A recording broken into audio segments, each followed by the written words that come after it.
بسم الله الرحمن الرحیم. الحمد لله رب العالمین و صلاة و السلام علی اشرف الانبیاء و المرسلین سیدنا و حبیبنا محمد و علی آله و صحبه اجمعین. بینندگان عزیز گرامی، السلام علیکم و رحمت الله و برکاته. در خدمت شما عزیزان هستم با قسمت دیگری از برنامه آن روی سکه و کلیپ هایی که نشاندهی میکنه از دروغگویی، تدلیس، خیانت، تکفیر و نفاق آخوندهای رافضی. در این برنامه شما با چهره اصلی این تکفیری های دین فروش، شاگردان عبدالله ابن سبی یهودی که در حقیقت در صدر اسلام عبدالله ابن سبی یهودی مذهب شیعه‌گری رو تأسیس کرد تا بدین وسیله اون حقد و کینه یهودی که در دل عبدالله ابن سبی و همراهانش بود رو در قالب تشیع و محبت اهل بیت اظهار بکنه و به این وسیله تیشه به ریشه اسلام بزنه.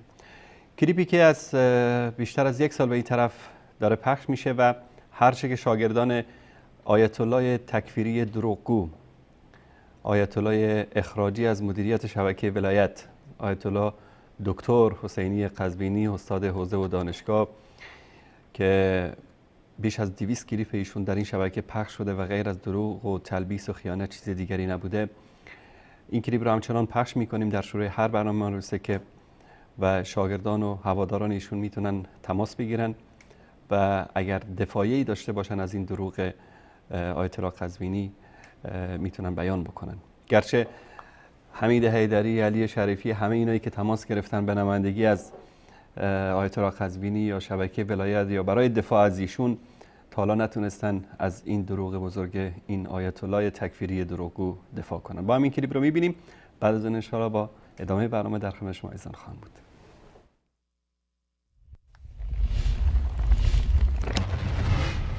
قزوینی مکار و دروغگو و تهمت به شیخ الاسلام ابن تیمیه. شیخ الاسلام ابن تیمیه رحمه الله در کتاب منهاج السنه می‌فرماید اصل مذهب شیعه را منافقین و زنادقه بنیان نهادند، برخلاف دیگر مذاهب اهل بدعت مانند خوارج و مرجعه و وعیدیه و قدریه و غیره. اما این آخوند مکار و حیله‌گر سخنان ایشان را قیچی نموده و چنان وانمود می کند که مراد شیخ الاسلام اصل کل مذاهب است، حتی مذاهب اربعه اهل سنت یعنی حنفی و مالکی و شافعی و حنبلی.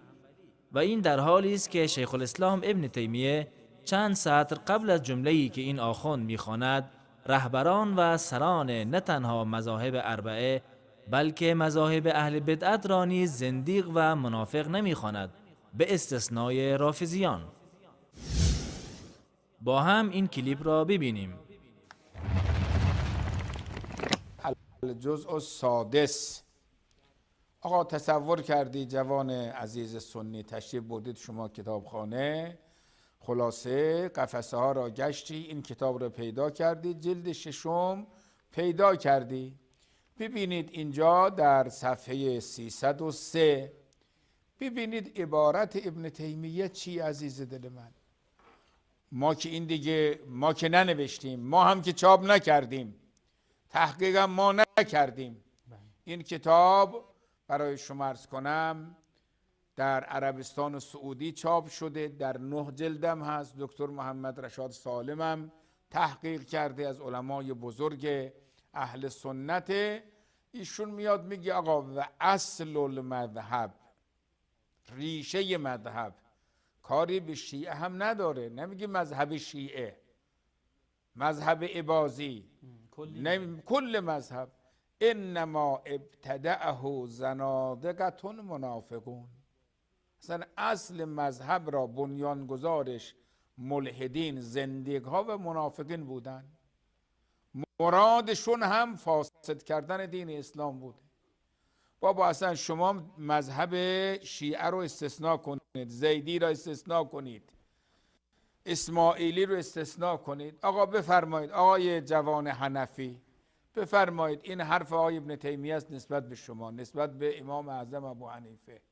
جوان عزیز شافعی، این حرف ابن تیمیه است نسبت به امام شافعی.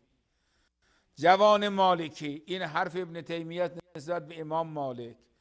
جوان حنبلی، این حرف ابن تیمیه است نسبت به احمد ابن حنبل، میگه اصل المذهب انما ابتدعه زنادقة منافقون. خب حکم منافق چیه؟ و قاتل الکفار و المنافقین. حکم زندیق چیه؟ و قاتل ائمة الکفر یا و قاتل الکفار، برای شما عرض کنم کافتن. خب ببینید اینجا میاد حکم درست میکنه و به دنبال این حکمم فتوای قتل صادر میکنه. شما خیال میکنی اینهایی که الان دارن در یمن، خب این جمعیتی که کشتن نزدیک، برای شما عرض کنم به قول 7000 چقدر جمعیت در یمن کشتن، اینها آیا از این 10,000 یا 8,000 جمعیت اینها 500 نفر شیعه بوده؟ گیریم 1000 نفر شیعه، آیا این 5 یا 6,000 سنی که کشتن اینها گناهشون چه بوده؟ اینهایی که الان نزدیک 70-80 تا مدرسه را ویران کردن، نزدیک 30 تا 40 تا بیمارستان رو ویران کردن، آخه این در کدام دینی، در کدام مذهبه؟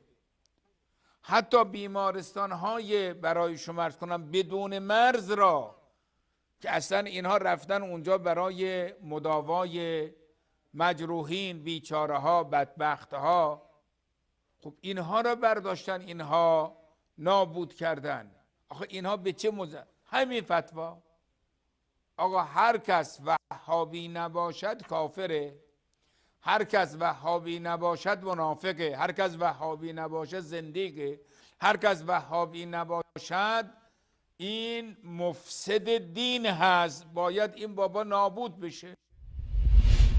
یک دفعه میگم خدایا همین دروغی که من گفتم کرم کن، این دروغ من را به 1000 رکعت نماز تبدیل کن، این دروغ من رو به یک زیارت امام حسین، به یک زیارتی که مکه مکرمه تبدیل کن. یعنی خدا تبدیل میکنه؟ بله. منهاج السنة النبویه جلد 6 صفحه 302.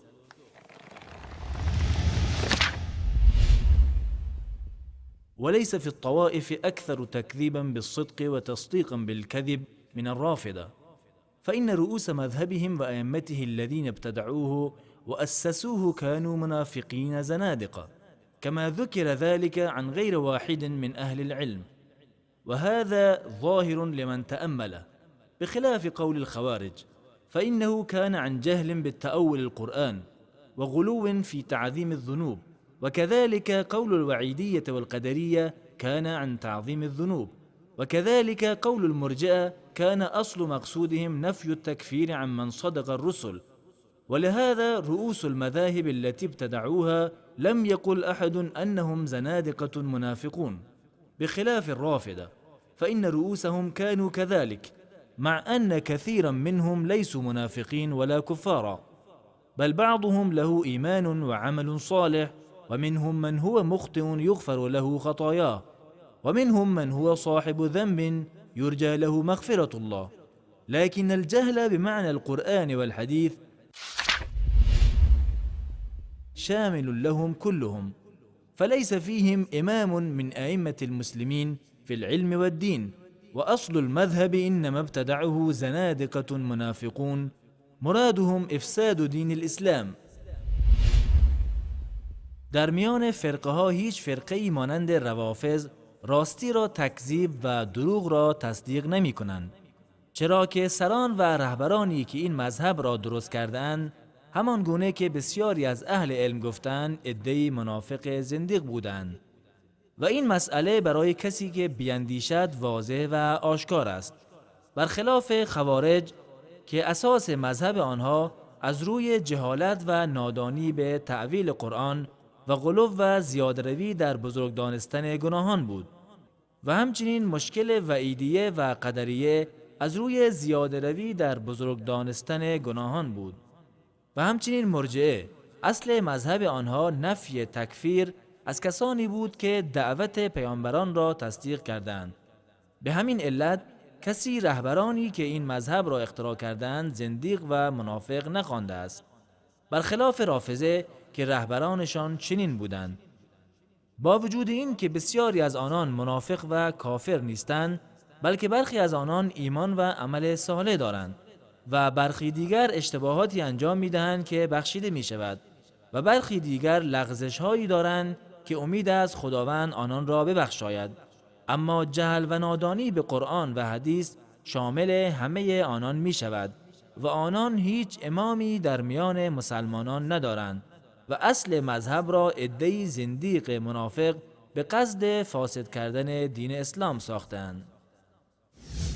بینندگان عزیز، آنچه از سخنان شیخ الاسلام ابن تیمیه رحمه الله مشخص است این است که ایشان پایه‌گذاران مذاهب مبتدعی چون خوارج و قدریه و وعیدیه و مرجعه را منافق و زندیق نمی‌داند تا چه برسد به مذاهب چهارگانه اهل سنت، بلکه پایه‌گذاران مذهب رافضه را جزو منافقین و زنادقه می‌داند.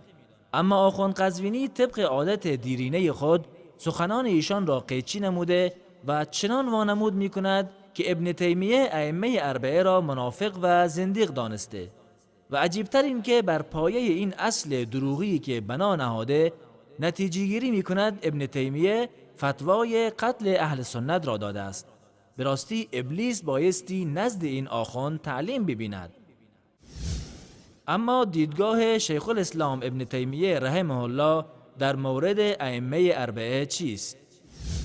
ایشان در فتاوای خود بیش از 400 مورد اتفاق ائمه چهارگانه اهل سنت ابو حنیفه، مالک و شافعی و احمد را نقل می کند و در صدها مورد فتاوای آنان را به صورت انفرادی ذکر می کند و بسیاری از اقوال را به علت مخالفت با ائمه مسلمین و از جمله ائمه اربعه مردود می داند.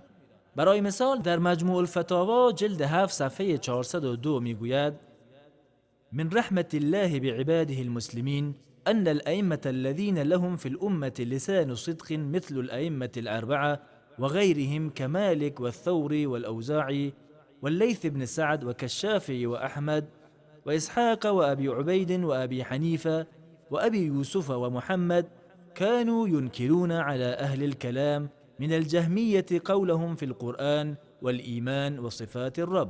از رحمت الله به بندگان مسلمانش این است که امامانی که نام نیک در میان امت دارند مانند ائمه اربعه و دیگران مانند مالک و ثوری و اوزاعی و لیث بن سعد و شافعی و احمد و اسحاق و ابو عبید و ابو حنیفه و ابو یوسف و محمد مخالف اقوال جهمیه در مسئله قرآن و ایمان و صفات پروردگار بودند.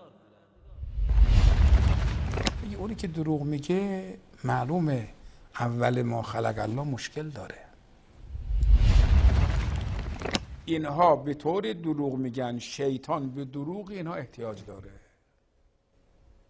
شیطان به دروغ اینها احتیاج داره.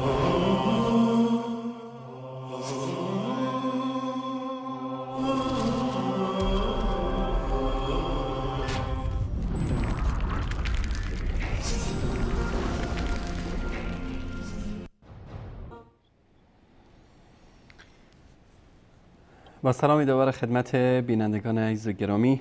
کلیپو دیدید و ما همچنان منتظریم که آقای قزوینی بیاد و در مورد این دروغ که گفته جواب بده، اما ایشون به جای جواب دادن بهتر دیدن که از شبکه ولایت فرار بکنن، از مسئولیت و مدیریت شبکه رو ترک بکنن تا بیشتر از این آبروریزی به بار نیارن. این دائما کارشون اینطوری بوده. اگر نمایندهش در مناظره شکست میخوره میگه خب این که بینندگان ماست و بی سواده و خلاصه آخوند نیست و حجت الاسلام نیست و آیت الله نیست، حرفش ارزشی نداره، شکستش هم مهم نیست.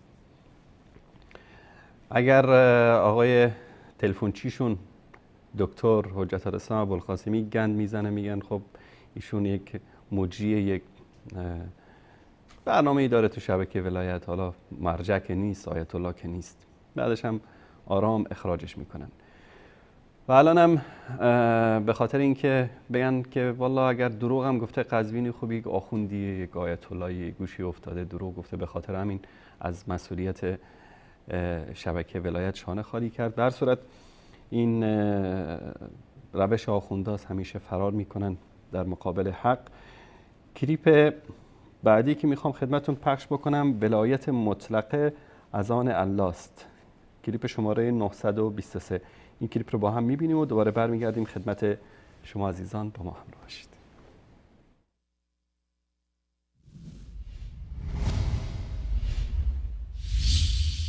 ولایت مطلقه فقط از آن الله است.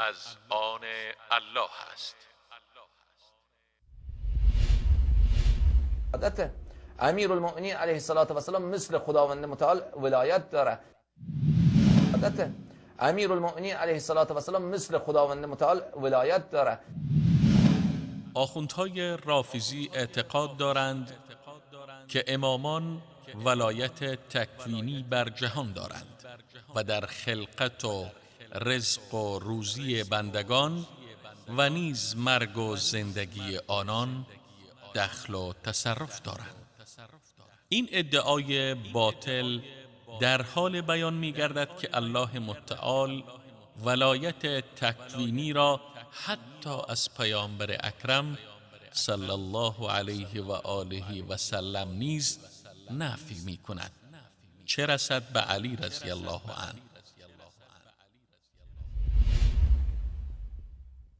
ليس لك من الأمر شيء أو يتوب عليهم أو يعذبهم فإنهم ظالمون.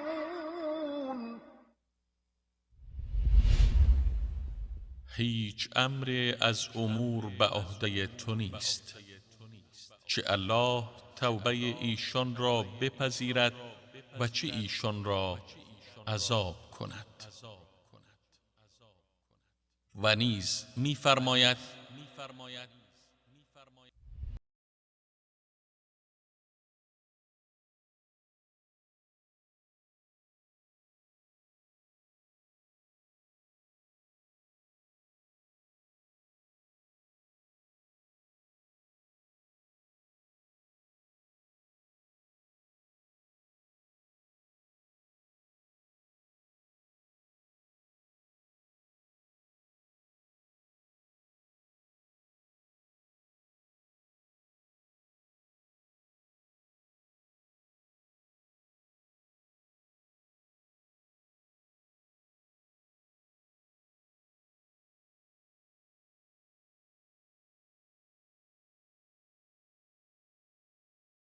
بگو من اختیار هیچ زیان و هدایت را برای شما ندارم.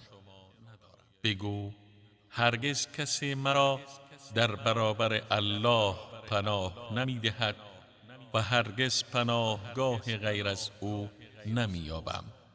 وظیفه من تنها ابلاغ از طرف الله و رساندن پیام های اوست و هر کس الله و رسولش را نافرمانی کند قطعاً آتش دوزخ برای اوست و جاودانه در آن خواهند ماند.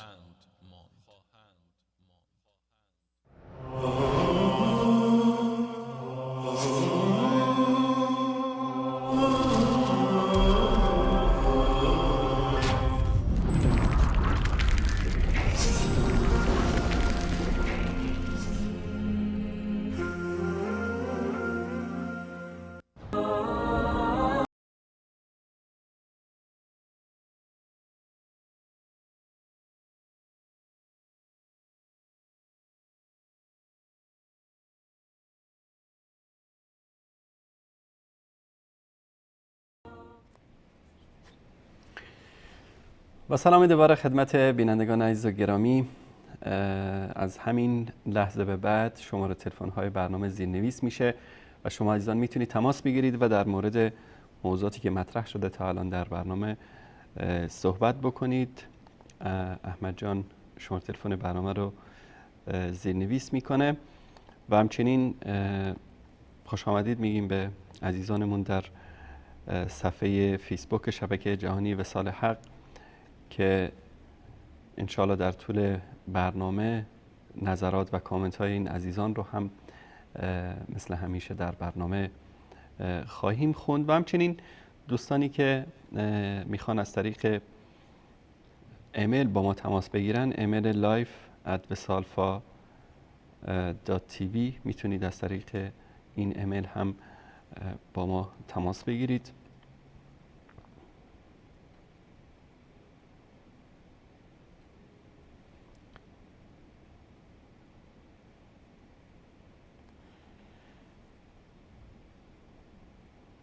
یکی از بینندگان نوشتن که در هفته پیش که برنامه شما رو دیدم واقعا خوشحال شدم از بروز بودن و پاسخ فوق‌العاده شما در خصوص شبکه من و تو.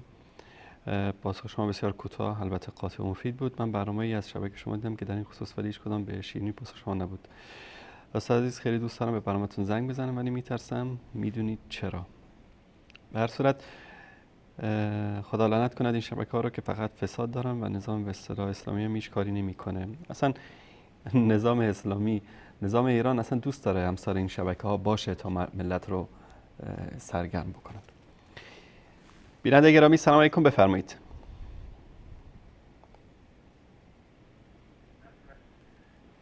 بله سلام علیکم، بفرمایید. سلام علیکم. علیکم السلام و رحمت الله. زنده باشید استاد محمد آقا. باور کن که برام خیلی قابل باوره که اولین باره که اولین شماره تونستم موفق بشم. بفرمایید، ما در خدمتتون هستیم، میشنویم صحبت شما رو. سلامت باشین ان شاءالله. من جدا باور کن خیلی متعجبم که اینقدر تونستم راحت بگیرم. حالا واقعا یه نفسی خود اعصابم چیز شده که در نفسم به شما رو. نظرتون چیه که نظرتون چیه که الان قطع کنم بعداً تماس بگیرید یه کمی حالتون جا بیاد؟ استغفرالله. بفرمایید آقای رضایی. شما اولین باره که خیلی راحت تونستم بگیرم، واقعا با ترافیک برخورد نکردم. محضر مبارک حضرت استاد محمد آقای انصاری عرض کنم که اولا من یه دلگویی خدمت شما بگم که آقای محمد آقا باور بفرمایید که من از این که با حضرت عالی تو این 6-7 ساله 7-8 ساله که آشنا شدم و هر از گاهی توفیق حاصل میشه محضر شما زنگ میزنم و اون که قرآن به ما تعلیم کرده است در آداب صحبت کردن از مکتب اهل بیت و مکتب قرآن. بعضی وقتا حالا من عذر میخوام از محضر شما، بعضی از دوستان همچین ناشیانه به ما خورده میگیرن که مثلا خیلی کرمش میکنی، خیلی متواضعی. گفتم که بنده خدا، اولا که این آقایان حضراتی مخصوصا کارشناسان این شبکه ها و همینطور آقای انصاری ما را به عنوانی که ما از اهل بیت تبعیت میکنیم قبول ندارم. میگن فقط شما صرف یه ادعاست که شما متابعت از اهل بیت نمیکنید. شما لااقل حالا این یکیش رو که حالا ما یه خورده اگر چیزی در قالب ادب در گفتگو باشد رعایت کنیم، لااقل این یکیش از ما بپذیرن بگن آقا ما در گفتگو لااقل حالا یه خورده حالا این مسئله چیز هستیم به حضرات اهل بیت صلوات الله علیهم اجمعین که در صورت و از این هم ما بدی ندیدیم. ما 7-8 سال با این از آقای انصاری صحبت کردیم. بعضی وقتا ما همچین مسائل اعتقادی خیلی حساس و خیلی به اصطلاح این که واقعا مسائل کلیدی خیلی حساس رو با هم دیگه گفتگو کردیم بدون اینکه مسئله پیش بیاد یا خدا نکرده ناراحتی پیش بیاد و خیلی متین و مؤدبانه. و چرا از این فضا ما استفاده نکنیم و چرا این باب نشه؟ چرا یه سنتی نشد که هر کسی از دوستان میاد صحبت میکنه متانت رو حفظ کنه و از این سنت قرآنی و سنت نبوی کمال بهره برداری بکنه و باب گفتگو در این باب در این خصوصات باز بشه. وقتی انسان بیننده ها میبینن، مخاطبین سایر خانواده ها میبینن، وقتی میشینن دو تا دوست میبینن دارن بحث میکنن و بعد دو تا مسلک باشن، اون هم وقتی میشنون میبینن فضای صمیمیت است، حالا چه موافق چه مخالف، اون هم لذت میبرن که میبینن مطالب و تبادل نظرها مؤدبانه است.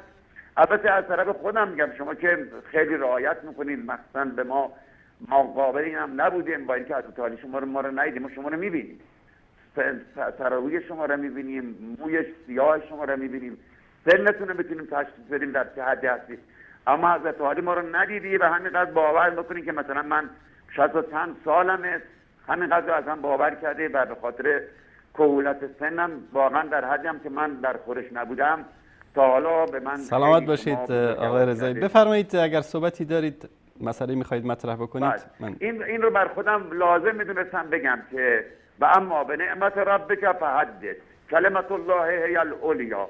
معذر مبارکتون بگم حضرت آقای انصاری بزرگوار، اونچه که ما از گفتار شما بزرگواران کارشناسان شبکه‌های اهل سنت شنیده ایم، شما در خصوصیت قرآن خیلی تأکید دارید، تأکید مؤکد دارید که مطلب باید با قرآن مطابقت کنه، باورهای دینی، اعتقادات و هر وقت هم با حضرت علی صحبت کردیم به این مسئله خیلی به من تأکید کرده. مثلا آخر باری که گفتگو کردیم راجع به نامه شما نحس البلاغه که من صحبت کردم، به دوست نکته منو اونجا استوب دارید، فرمودید مطلب که داری میگی باید مستند باشه، باید با دلیل باشه. درست. حالا وقتی ما به خلافت حضرت علی علیه السلام از قرآن یه وقتی یه چیزایی میگیم وسطایی را ما مدعی میشیم، شما میخواید در قرآن نیست که این که شما دارید ادعا میکنید در قرآن نیست. بله. به همین نسبت وقتی هم ما نسبت به خلفای قبل از حضرت علی علیه السلام از شما استدلال میخوایم تو همین مسئله خود میخوام که اگر قرار است مثلا خلافت خلفا بعد رسول خدا در قرآن باشد، پس کو خلافت حضرات ابوبکر و عمر و عثمان، شما بگین اون هم در قرآن نیست و اون به انتخاب شورا بوده است و اونچه که قرآن اشاره کرده که به منم صحبت کردی و امرهم شورا بینهم. حالا جناب آقای انصاری بزرگوار، اگر همین ملاک باشد، اولا از کدام آیه قرآن استناد میشه که حتما باید خلیفه رسول خدا نامش در قرآن باشد تا ما قبول کنیم که این خلیفه رسول است؟ و اگر از این مسئله بگذاریم، اصلا ما این قضیه را بذاریم کنار، بگیم نه اون اسم خلفای مورد ادعای شیعه در قرآن نیست و این رو بذاریم کنار، اینو ما هم باور کنیم. حالا در اینهایی که ما مدعی هستیم که اینا اوصیای رسول خدا هستند و اونهایی که شما میفرمایید خلفای راشدین، در خلفای راشدین که 4 نفر منظورن حضرت علی علیه السلام نسبت به اون 3 خلیفه قبل از خودش ادعاهایی داشته که اونها ادعاها را نداشتن، عکسش بوده. مثلا حضرت علی علیه السلام کلام سلونی قبل ان تفقدونی ازش این مهرس شده، زیاد شنیده شده. در مقابل حضرات ابوبکر و عمر مخصوصا اظهار عجز کردن در مسائل فقهی و علمی. بعضی وقتا مثلا با حضرت جناب عمر گفته فرمودن من نمیدونم، یا اون خانمی که مسئله مهر رو بهش چیز کرد، ایشون فرمودن همه از من داناترن، حتی خانم‌های پشت پرده. یا مثلا حضرت علی علیه السلام از اظهار عجز نکرده از در مسائل سوالات دینی و شرعی.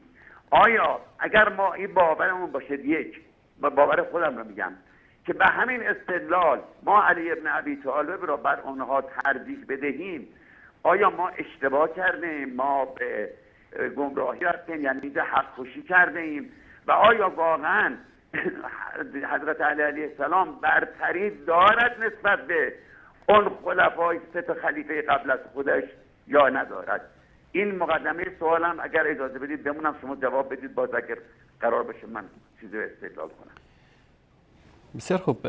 ببینید برادر عزیز جناب آقای رضایی، قضیه علم، اولا چرا اسم خلیفه در قرآن نیامده؟ ما مثلا میگیم چرا اسم امام در قرآن نیامده، شما بگید خب چرا اسم خلیفه های شما در قرآن نیامده؟ موشک جواب موشک. ما هیچ وقت ادعا نکردیم که خلیفه رسول الله منسوب از طرف الله متعال است.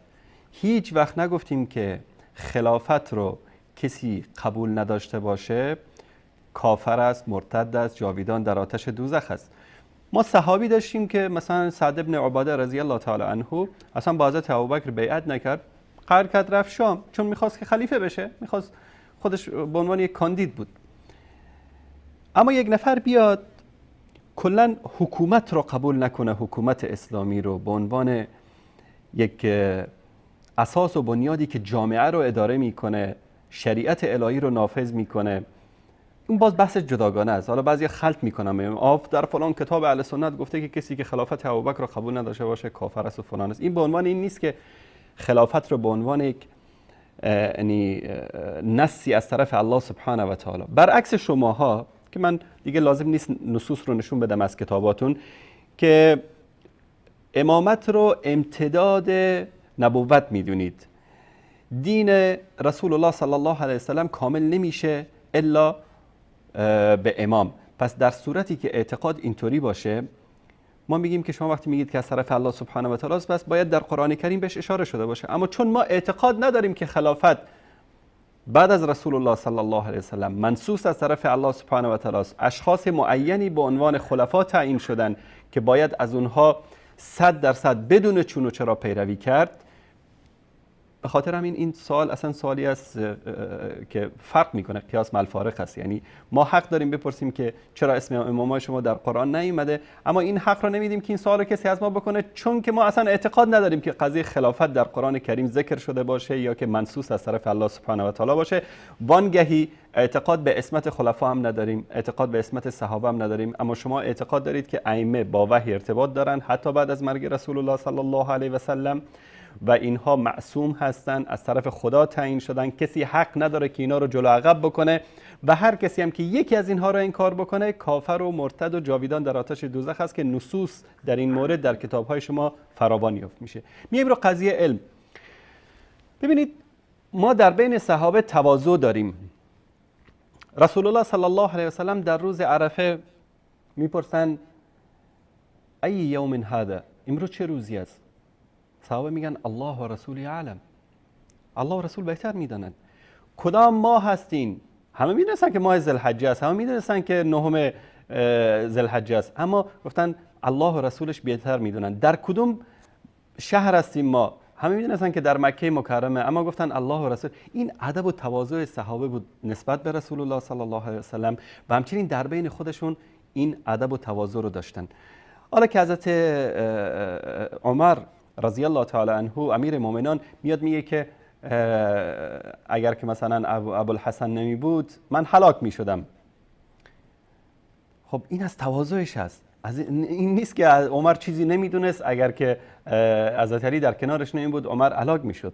وانگهی این نشان دهنده این است که حضرت علی به عنوان مشاور در کنار حضرت عمر بود و اگر اشتباهی رو حضرت عمر مرتکب میشد چون که معصوم نبود، حضرت علی اون رو اصلاح میکرد. ثانیاً ما اعتقاد داریم که علم حضرت علی، تقوای حضرت علی، چون که در خانه رسول الله صلی الله علیه وسلم در کنار ایشان بزرگ شده بود، از بسیاری از صحابه بیشتر بود. ثالثاً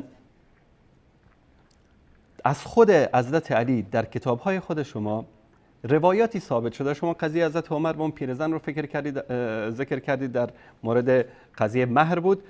از خود کتاب‌های شما من روایت‌هایی رو دیدم که ثابت میکنه حضرت علی رضی الله تعالی عنه امیر مومنان حیدر کرار در خیلی از موارد یا در بعضی از موارد بهتره بگیم علم نداشتن، یعنی اشتباه میکردن، بعضی چیزها رو نمیدونستن، میپرسیدن. مثلا من نمونه‌ای رو از اینجا از کتب خودتون خدمتون ذکر بکنم. حضرت علی در کتاب خود شما هست، در کتاب وسائل شیعه از حر آملی، اینم شناسنامش، اینم صفحه 153 کتاب الطهاره، در حدیث شماره 731 در اینجا میگه که حسین بن سعید از صفوان بن اسحاق از عمار از ابی عبدالله امام جعفر صادق قال سألته عن المزی، در مورد مزی ازش پرسیدم. مزی مایه‌ای است که قبل از منی خارج میشه از مردها. فقال، امام صادق فرمودن ان علی علیه السلام کان رجلا مذاعا، حضرت علی مردی بود که همیشه دچار این حالت میشد. فاستحی ان یسأل رسول الله لمکان فاطمه علیه السلام، خجالت کشید که مستقیم از پیامبر بپرسه. به خاطر چی؟ به خاطر خب همسر حضرت علی فاطمه زهرا سیدة نساء العالمین دختر رسول الله صلی الله علیه وسلم خجالت کشید که بره از پدرزنش بپرسه. فامر المقداد ان يساله، مقداد رو امر کرد که برو بپرس. از کی؟ از رسول الله صلی الله علیه وسلم و هو جالس، حضرت علی نشسته بود.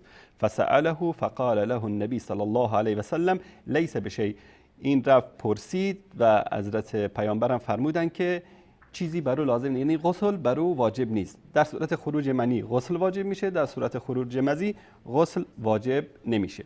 این یک نمونه ای است از مسائلی که در کتاب‌های خود شما اومده. در مورد سیدنا علی رضی الله تعالی عنه همچنین در وسایل شیعه ما مطلب دیگری هم داریم در اینجا که ایشون در حدیث شماره 10940 در صفحه 439 در کتاب الصلات در اینجا روایتی رو ذکر میکنه از ابی عبدالله امام جعفر صادق قال صلی علی علیه السلام بالناس علی غیر طهر، حضرت علی نماز جماعت رو با مردم خواند بدون وضو و کانت الظهر، نماز ظهر بود. ثم دخل فخرج منادیه، داخل شد، بعد از اون منادی یعنی جارچی حضرت علی فریاد زد ان امیر المؤمنین صلی علیکم غیر طهر فعیدوا فلیبلغ الشاهد الغائب، امیر مومنان بی وضو بر شما نماز خوانده، کسایی که حاضر بودن شاهد بودن، کسایی که غایب هستن رو خبر بده. پس اینا نشون میده که اولا حضرت علی معصوم نبوده، ثانیا حضرت علی هم در بعضی از مسائل فقهی جاهل بوده، مثل عمر، مثل ابوبکر، مثل طلحه، مثل زبیر، مثل بقیه صحابه.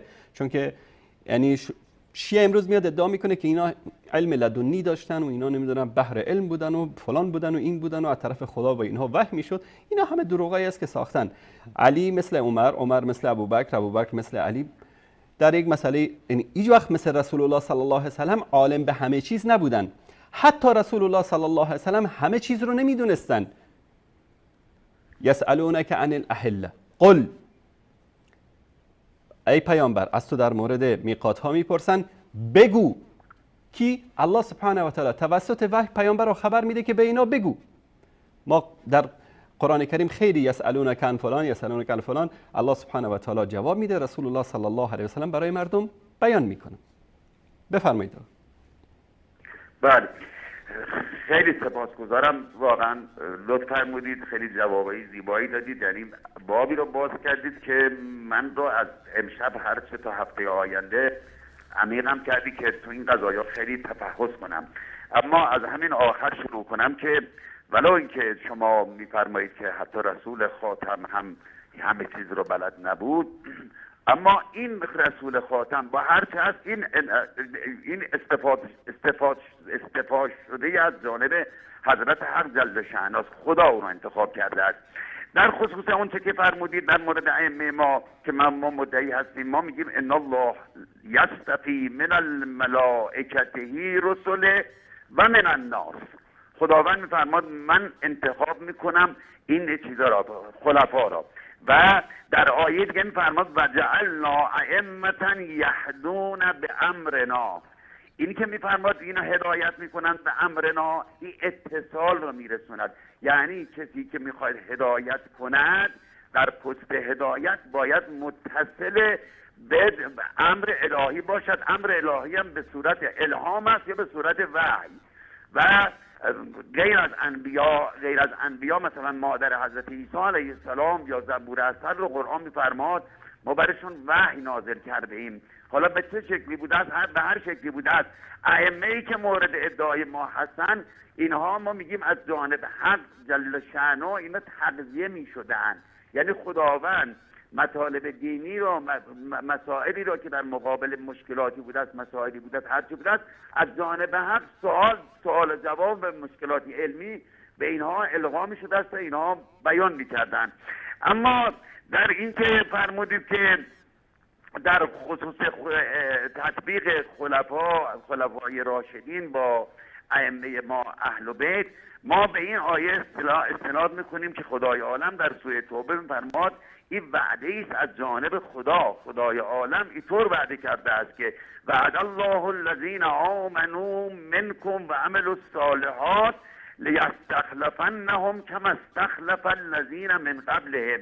ما میگیم که جناب آقای محمد آقای انصاری، اینی که خدای عالم میفرمان من قبلهم یعنی خلافت و تیدمان و انتخاب سنت الهیه بوده است برای سابق و به هر نحو و به هر طریقی که در سابق و انبیاء گذشته چه در چیز رسالت خودشون و چه در جایگزینی و جانشینی خودشون خدای عالم فرمان ما سنت داشتیم و این سنت ساری جاری است و حق تغییر در این سنت نیست و هر تغییری که در این بشود این کفران نعمت است که خدای عالم میفرماد الم تر الی الذین بدلوا نعمت الله کفرا. اون نعمت اکمال نعمت حضرت حق جل شأنه به مخلوقش نعمت هدایت است. در مسیر هدایت انا هدیناه السبیل اما شاکرا و اما کفورا. در این مسیر هدایت اگر اون چه که از جانب حق جل شأنه باید هدایت کند این عوض بشود به چیزی که بشود خدای عالم این رو ممنوع کرده میشد میبینه نعمت الله به کفر تبدیل میشود و جزای کسانی را که این کار رو بکنن خدای عالم فرماد جهنم مأواهم. این تغییر الم تر الی الذین بدلوا نعمت الله کفرا، این تبدیل اگر شد و کسی باورش شد و از تبدیلی که نعمت الله به کفر شد از تبعیت کرد خدای عالم فرماد این چه تبدیل کنندگان و چه متابعین از آن اینا هم در گمراهی و به ضلالت و نهایت به جهنم میرسد. اما در خصوص رسول خدا و علی ابن ابی طالب و اونطوری که به حضرت علی فرمودید که در اون قصه مزی که حضرت سوال کرد خدای عالم میفرماد یا ایها الذین آمنوا لا تقدموا بین یدی الله و رسوله. در صفت صحابه فرمودید وقتی رسول خدا سوال میکرد صحابه کرنش میکردن در مقابل رسول خدا و اینها اظهار علمیت نمیکردن تا حضرت میگفتن خدا و رسولش آگاه ترند.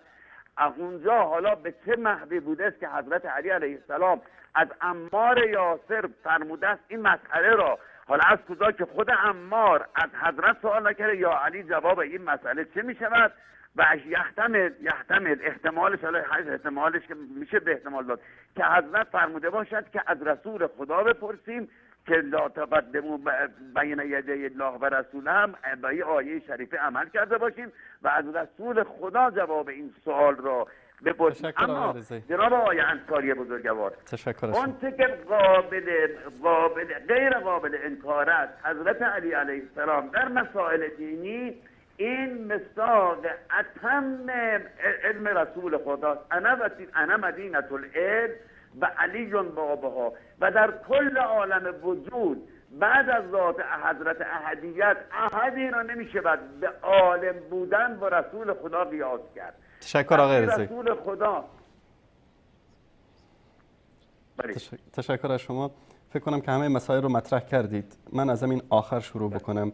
شما فرمودید که حضرت علی به این آیه عمل کرده که لا تقدموا بین یدی الله و رسوله.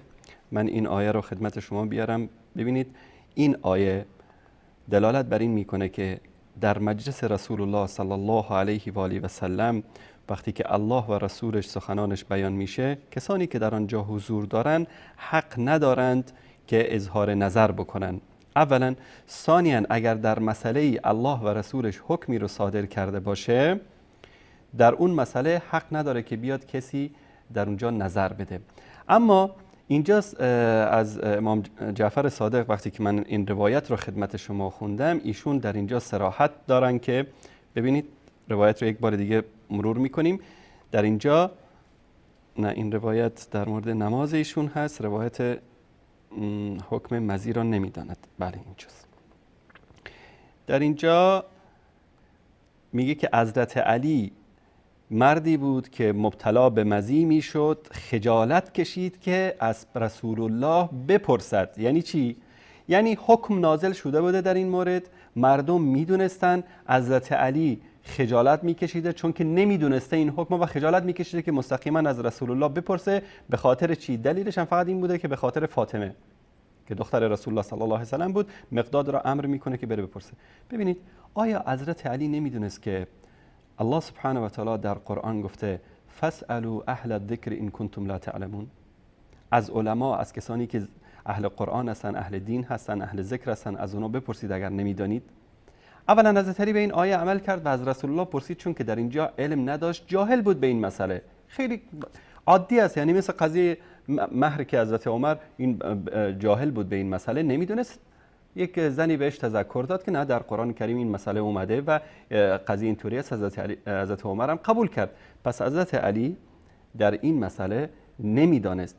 من نمیخواستم به این استدلال بکنم، چون که شما با اون قضیه فقهی در مورد حضرت سیدنا عمر فاروق رضی الله تعالی عنه استدلال کردید، من این مسئله رو براتون ذکر کردم. در مورد آیه ای که شما فرمودید، ببینید این اینجا خیلی واضح میگه سوره حجرات: یا الذین آمنوا لا تقدموا بین یدی الله و رسوله واتقوا الله ان الله سمیع علیم.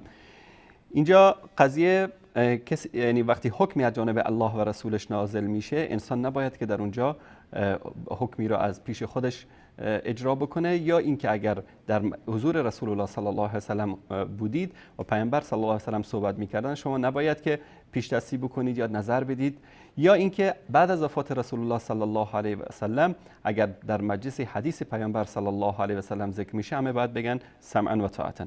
در مورد این آیه که الم تر الی الذین بدلوا نعمت الله کفرا و احلوا قومهم دار البوار، من نمیدونم که چه ربطی داره، یعنی این به قضیه خلافت و امامتی که ما در موردش صحبت میکنیم. یک نکته، شما آیه ای رو فرمودید که ان الله اصطفى ملائکه و رسوله. این آیه در کدام سوره است؟ میشه که به من آدرس بدید؟ بله، آیه‌ای که در شروع صحبتاتون ذکر کردید که ان الله اصطفى الملائکه و رسوله، همچین چیزی فرمودید. آدرس رو تو نوشته های قبلیم بوده، آیه رو حفظ بوده اما یادم نیست. ان الله یصطفی من الملائکته و من الناس. اما الان آدرس آیه رو نمیدونم چیز کنید. من این آیه رو حفظ کرده بودم اما تو نوشته های قبلیم اینجا نوشته بودم، آدرس هم داده بودم. من اینجا سرچ کردم اصطفا رو در قرآن کریم، سوره بقره است. ولقد اصطفاه فی الدنیا در مورد حضرت ابراهیم است. در سوره بقره آیه 32 ان الله اصطفى لكم الدین فلا تموتون الا وانتم مسلمون در سوره بقره است. ان الله اصطفى علیکم و زاده بسطة فی العلم والجسم در مورد طالوت است. ان الله اصطفى آدم و نوح و آل ابراهیم و آل عمران فی العالمین در سوره آل عمران در مورد نوح و ابراهیم و عمران است. در آل عمران آیه 42 و اذ قالت الملائکه یا مریم ان الله اصطفاک و طهرک و اصطفاک علی نساء العالمین در مورد حضرت مریم است. قال یا موسی ان اصطفیتک علی الناس در مورد حضرت موسی است. و آیات دیگر هم کلا در این مورد است. احمد جان میگه که در سوره حج است. ما بریم سوره حج، این تصویر رو داشته باشید. سوره حج آیه چند؟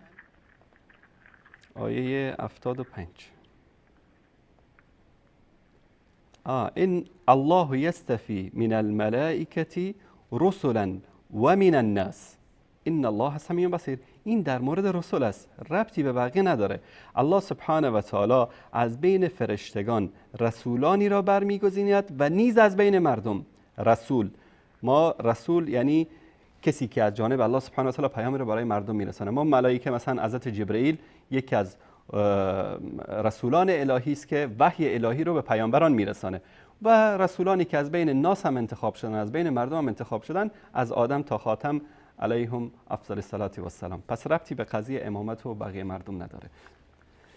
تشکر میکنم آقای رضایی. انشالله در هفته آینده من در خدمت شما خواهم بود. 27 دقیقه از شما با ما همراهید. حضرت آقای فقط یه سوالی، یک چیز این رو شما فرمودید، آیا حکم مزی رو شما فرمودید در زمان رسول خدا تا اون وقت نازل شده بود علی ابن ابی طالب جاهل به این مسئله بودن؟ اولا حکم مزی در قرآن کریم نازل نشده که وحی الهی باشه، در قرآن کریم نازل شده. ثانیاً از یعنی حالت سوال کردن این فهمیده میشه که سیدنا علی رضی الله تعالی عنه این حکم رو نمیدونستن در اون وقت و بقیه مردم میدونستن. ثالثاً بالفرض که اصلا نازل نشده بوده. مگر شما نمیدید که حضرت علی علم لدنی داشتن، در کنار رسول الله بودن، باب علم بودن، فلان بودن، این بودن. در هر صورت این طعن وارد است بر سیدنا علی رضی الله تعالی عنه. اینو بعد صحبت کنید، این طعن بر علی ابن ابی طالب نیست و تا زمانی که حضرت علی نه علیه السلام حضرت ببینید علی- آقای رضایی، بر اساس منطق شما من دارم صحبت میکنم. اونجا اگر شما میگید که تن بر عمر است و اهلیت خلافت را ندارد به خاطر اینکه جهل داشته در قضیه مهر، ما اینجا میگیم که پس حضرت علی هم در اینجا اهلیت امامت رو نداشته چون که جهل داشته به یک موضوع. این فقط در باب رد شبهه شماست و الا این اعتقاد ما نیست. ما هیچ گونه تانی ما هیچ گونه تانی نه بر ابوبکر، نه بر عمر، نه بر عثمان، نه بر علی، نه بر بقیه دیگر صحابه وارد میکنیم. تشکر میکنم آقای رضایی. اون وقتی که اجازه بدید جناب آقای، اون وقتی که جناب عمر ابن خطاب اون اظهار عجز میکنه در زمان خلافتش رسول خدا هم نیست. اینجام که حضرت علی نماز رو بدون وضو میخونه در زمان خلافتش است، چون منادی حضرت علی فریاد میزنه که یا ایها الناس ان امیر المؤمنین صلی بکم بغیر طهر. حضرت علی امیر مومنان در وقتی میگفتن که امیر مومنان بود دیگه، خلیفه بود. تشکر میکنم آقای رضایی. خواهش هفته آینده ان شاء الله، هفته آینده. خیلی متشکرم. تشکر از شما. خدا نگهدار. خدا حافظ. بیننده بعدی سلام علیکم، بفرمایید.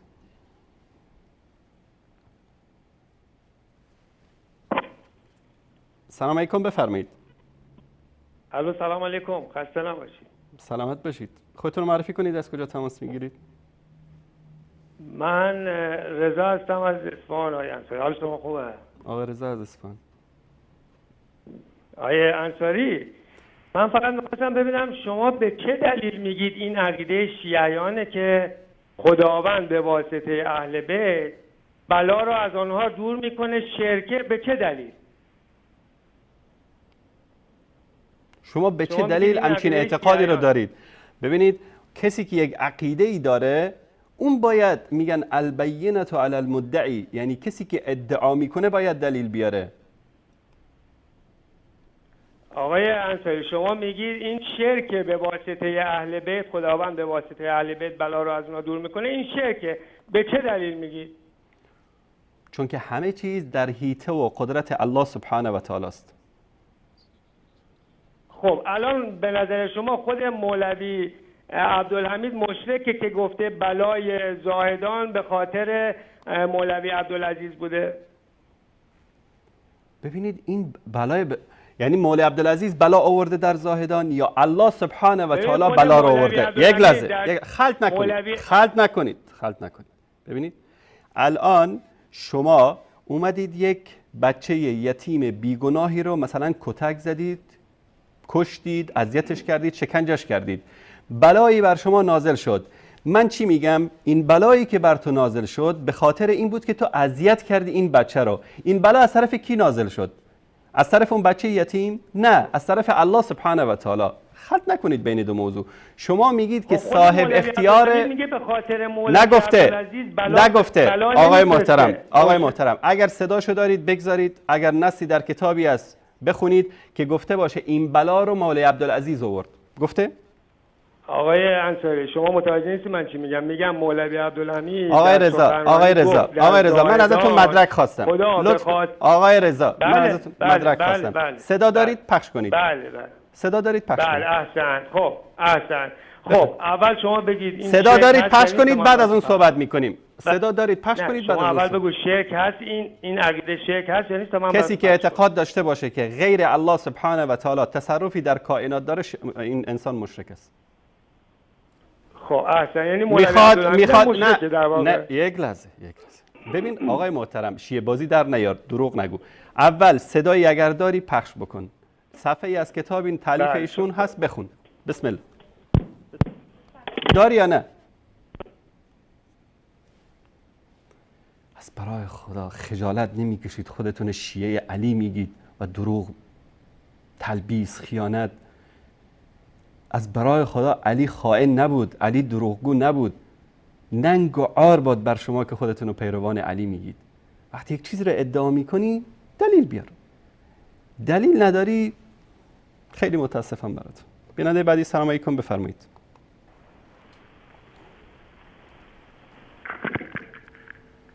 الو. بله سلام علیکم، بفرمایید. با عرض سلام و خسته نباشید خدمت جناب آقای انصاری عزیز و بینندگان محترم. علیکم السلام و رحمت الله و برکاته. خودتون رو معرفی کنید، از کجا زنگ میزنید؟ بنده محمد هستم و از مشهد تماس میگیرم آقای انصاری. آقا محمد از مشهد. بله. آقا محمد جناب آقای انصاری، برادر عزیز، لطفاً صدای تلویزیون رو کاملا ببندید و با گوشی تلفن صحبت کنید. ثانیاً در مورد کلیپ هایی که پخش کردیم اگر نظری بدید، بعد از اون سوالی اگر داشتید انشاءالله میشنیم. در مورد همون کلیپ ابن تیمیه، در مورد اون، در مورد کلیپ بعدی ولایت مطلقه از آن الله هست.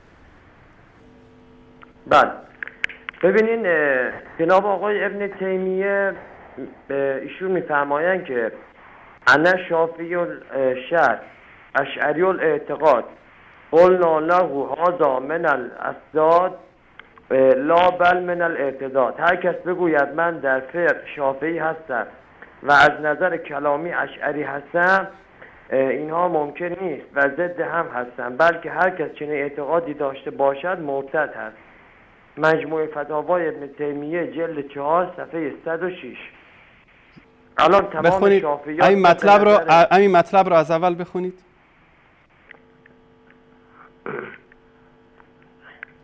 مجموع فتاوای ابن تیمیه از اولش از کجاش میخونم جناب آقای؟ اولا من یک سوال میکنم از شما، آیا این حرف ابن تیمیه است؟ بله بله. چرا دروغ میگید؟ بله الان براتون میخونم. چرا دروغ میگید آقای محترم؟ چرا دروغ میگید؟ جناب آقای انصاری، این متن در کتاب ابن تیمیه مجموع فتاوای محمد جان برادر عزیز محمد جان، آقا محمد من وقت کافی میدم شما صحبت کنید. آقا محمد عزیز، وقتی شما میرید پای شبکه ولایت میشینید، آیت الله قزوینی دروغی رو میگه، بعد شما میید اینجا این دروغ رو دوباره بازگو میکنید، هم آبروی خودتون رو میبرید هم آبروی مذهبتون رو میبرید. این حرف ابن تیمیه نیست. درسته که در کتاب ابن تیمیه اومده، اما حرف ابن تیمیه نیست، حرف کسی دیگه است. من خواهش میکنم یک دو صفحه عقب‌ترش رو بخونید. شما ثابت کنین که این حرف ابن تیمیه نیستش. بینندگان گرامی ببینید مجموعه فتاوا، من از اول بخونم. مجموعه فتاوا در صفحه 175، از صفحه 175 بخونید، از پاراگراف آخرش. بخون، از همینجا بخون. فی نقل عنهم دون غیرهم لا لانهم هم از صفحه 175 پاراگراف اخیر بخونید.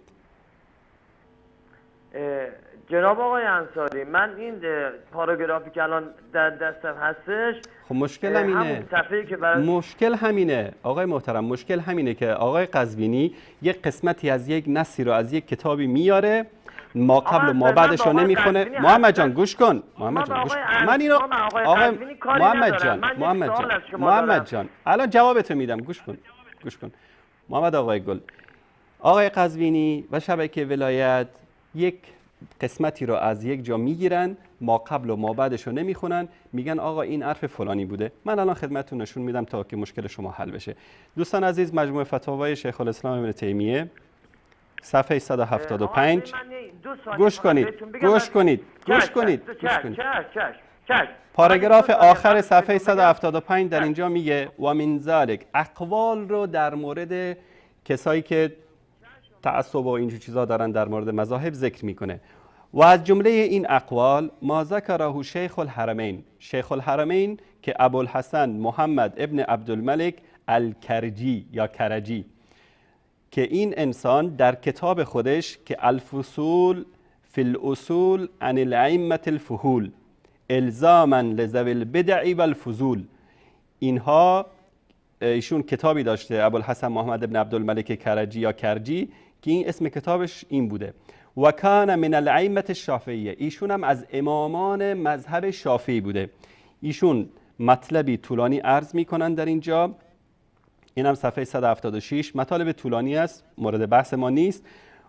و در صفحه 177 این آقای ابوالحسن امام الحرمین میگه که فمن قال انا شافعی و شرع، کسی که بگه من در شریعت در فقه شافعی هستم، اشعری الاعتقاد در اعتقاد شافعی هستم، فقلنا له، کی میگه فقلنا له؟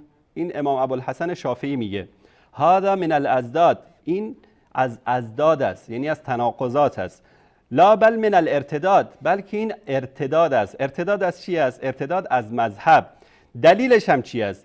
از لم یکن الشافعی اشعری الاعتقاد، که امام شافعی عقیدش عقیده اشعری نبوده، چون وقتی که امام شافعی از دنیا رفتن 50 سال بعد، نمیدونم چند سال بعد، چند دهه بعد ابوالحسن اشعری به دنیا آمده. یعنی چطور امکان داره که امام شافعی عقیده کسی رو داشته باشه که 50-60 سال بعد از خودش به دنیا آمده؟ و من قال انا حنفی فی الفروع، حنبلی فی الفروع، که من حنبلی هستم در فروع، معتزلی فی الاصول، معتزلی هستم در اصول، قلنا قد زللت، میگوییم که گمراه شدی، اذن عن سواء سبیل، از راه راست گمراه شدی، فیما تزعم، از این چیزی که تو ادعا میکنی. اذ لم یکن احمد معتزلی الدین و الاجتهاد، به خاطر اینکه امام احمد ابن حنبل در دینش معتزلی نبود و در اجتهادش هم معتزلی نبود. بفرمایید آقا. الان آقای انصاری، من قبل از اینکه بهتون بگم، من هیچ ربطی به شبکه ولایت ندارم، اصلا منو با آقای قزوینی یکی نکنه. آقای دارید یا ندارید؟ آقا محمد، دارید یا ندارید؟ این دروغ را آقای قزوینی گفته بود، شما هم اینو ذکر کردید. جناب آقای انصاری، الان در این متنی که شما خوندین، الان نتیجهش چی میشه؟ نتیجهش این میشه که یک انسانی وقتی که ادعا بکنه که من مذهبم مذهب شافعی است، عقیدم عقیده اشعری است، این طرف خودش که از امامان شافعی است بهش چی میگه؟ میگه این از تناقضات است. چرا از تناقضات است؟ چون که امام شافعی اشعری نبوده. و سلام. خب الان تمام شافعیات طبق نظر ابن تیمیه معتد هستن. چرا؟ الان من بهتون میگم. نه، اولا آقای محترم، اولا حرفتون اصلاح بکن. اولا گوش اولا حرفتو اصلاح بکن که بنا به نظر ابن تیمیه، نه، بنا به نظر یکی از امامان شافعی ابوالحسن کرجی. جناب آقای انصاری، خود آقای شافعی، آقای محترم، اول از دروغی که گفتی، آقای محترم، اولا از دروغی که گفتی معذرت خواهی بکن، بعد میریم رو موضوع بعدی. بهتون وقت میدم. معذرت خواهی کن، برای چی معذرت خواهی کن؟ الان دلیلشو بهتون میگم، با سند و مدرک بهتون میگم. بله، شافعی ها همه از نظر فقهی شافعی هستند و از نظر کلامی یا اشعری هستن یا ماتوریدی هستن. هیچ اشکالی نداره. خب بله، حالا اینجا جناب آقای چرا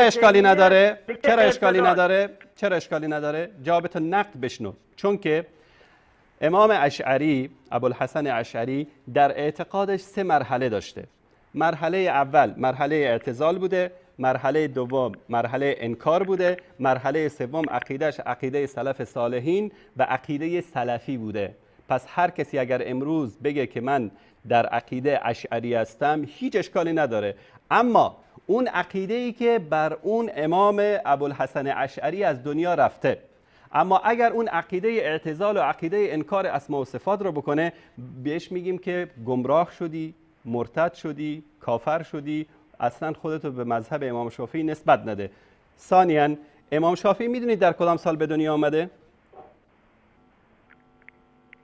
من نمیدونم آقا. سال 150 هجری. سال 150 هجری. در کدام سال از دنیا رفته؟ سال 204 هجری. ابوالحسن اشعری در کدام سال به دنیا آمده؟ سال 260 هجری. یعنی 60 سال بعد از وفات امام شافعی، ابوالحسن اشعری به دنیا آمده و در سال 324 هجری از دنیا رفته. چطور امکان داره که کل حرفی که کرجی زده در این کتاب و ابن تیمیه ازش نقل میکنه و این کرجی هم از ائمه شافعی است، میگه که بابا جان، تو وقتی که میگی من شافعی هستم، پس در فقه، در عقیده، در کلام، در همه چیز شافعی باش. فقه از امام شافعی گرفتی، عقیده تا از کسی گرفتی که 60 سال بعد از ایشون به دنیا آمده. میگه این است گمراهی، این است تناقض. امیدوارم که متوجه شده باشید. بله پس این آخر حرفتون این بود، جمعش این بود دیگه. بعد جناب آقای انصاری، جناب آقای محمد صدیق قنوجی یا قنوجی، آقای محترم قنوجی یک لحظه، بخاری. محمد جان یک لحظه در کتاب الدین و یک لحظه گوش کن. یک لحظه.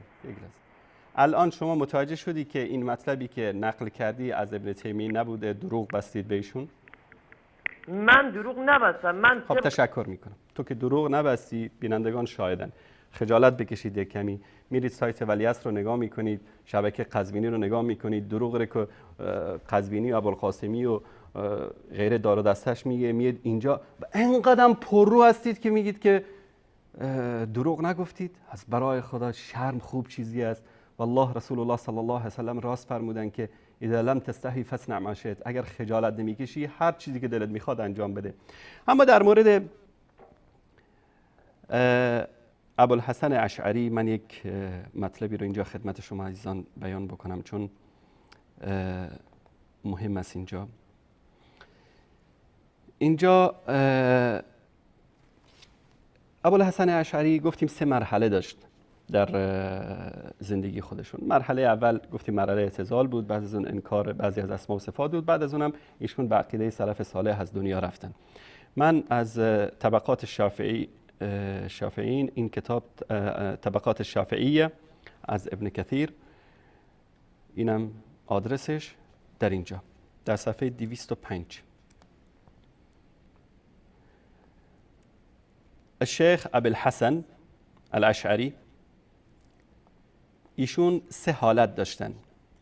اولها حال الاعتزال التي راجع عنها لا محاله. اول معتزلی بودن که از این حالت برگشتن، هیچ شکی نیست در این. حال دوم الحال الثاني اثبات الصفات العقليه السبعه وهي الحياه والعلم والقدره والاراده والسمع والبصر والكلام والتعبيل الجبريه كالوجه واليدين والقدم والساق و نحو ذلك. ایشون 7 صفت عقلی رو اثبات میکردن و تعبیل میکردن صورت رو، دست رو، قدم رو، ساق رو و غیره رو. حال سوم ایشون چی است؟ اثبات ذلك كله من غیر تکییف ولا تشبیه.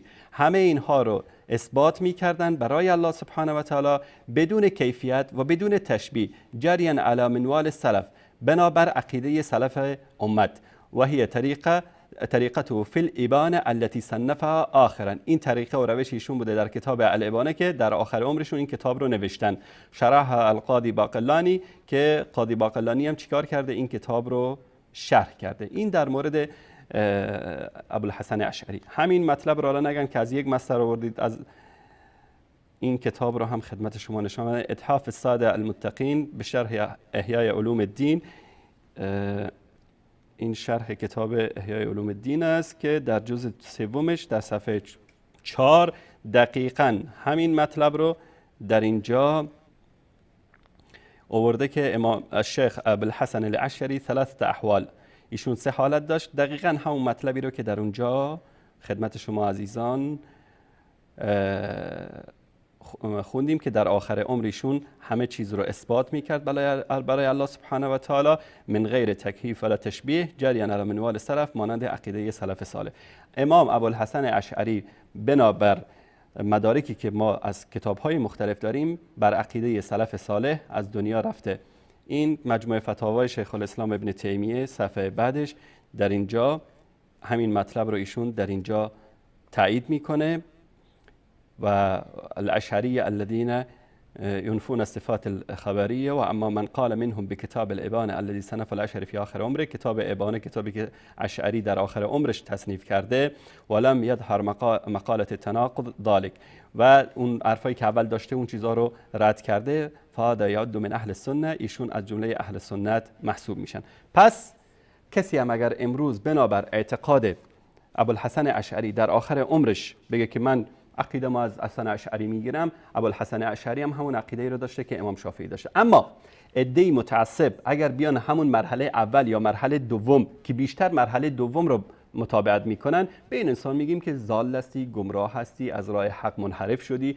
میخواد خوشحال بشه، میخواد ناراحت بشه. ما با کسی رو درواسی نداریم.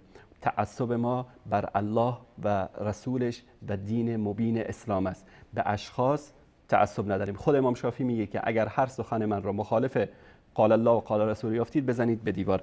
کتاب الابانه ایشون هم که مفصل در این مورد صحبت میکنه در 3 جلد این کتاب هست. احمد جان اگر که نشون بدین، این کتاب الابانه عن اصول الدیانه لابی الحسن الاشعری جزء اولش هست و در این کتاب ایشون مطالب مهمی در این مورد نوشتن که کسی میتونه به این کتاب اگر عربی بلد باشه رجوع بکنه. پس آقا محمد از مشهد خواهش میکنم کاری نکنید که آبروتون بره و دروغ‌های آخوندهاتون رو بیایید در اینجا بازگو بکنید و هم برای خودتون آبروریزی به بار بیارید هم برای مذهبتون. بارها تاکید کردم یا ایها الناس، ای شیعه، نرید شبکه‌های شیعه رو ببینید حرفای این آخوندهای دروغگو رو اینجا بازگو بکنید که این گونه آبرو و عزتتون در محک قرار بگیره. بیننده بعدی رو میگیریم. سلام علیکم، بفرمایید.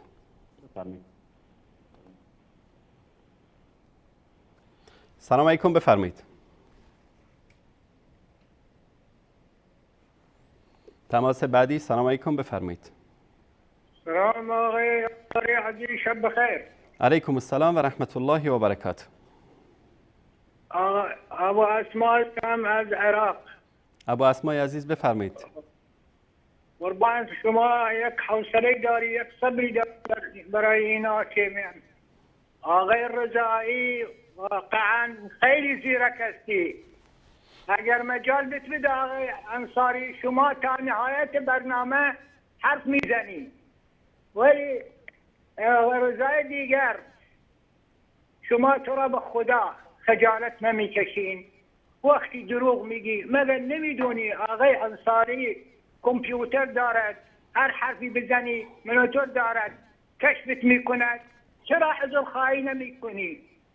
والله و بالله شما و خودتان و آخونداتون و مراجعتون همتون زندیق هستین. آقای دروغ میگی آشکارا جلو بدون ها حضور خواهی کن. آقای انصاری این اسمش بنویس، اون دروغش اگر باری دیگر آمد بگو حضور خواهی بکن. ولی اینا خجالت میکشن. اینا علیه آقای ابن تیمیه خدا رحمتش کند. میدونی ابن تیمیه کی است؟ شما مذهب شما آخوندان شما تتر و مغول آوردن حمله کنن به بغداد و دمشق. اونجا اون قهرمان ابن تیمیه جلوشان گرفت، شکست بهشون داد. این ابن تیمیه. شما کی داری؟ کیستانی امریکایی داری 200 میلیونی؟ خدا حافظ. تشکر از شما. تشکر میکنم از ابو اسماء عزیز. سری میزنیم به عزیزانمون در صفحه فیسبوک و تشکر میکنیم از دوستانی که کامنت دادن. الله سبحانه و تعالی همه شما عزیزان را حفظ بکنه و از عزیزانی که تشکر کردن، دعا کردن برای ما سپاسگزاری میکنیم. الله سبحانه و تعالی حفظتون کنه.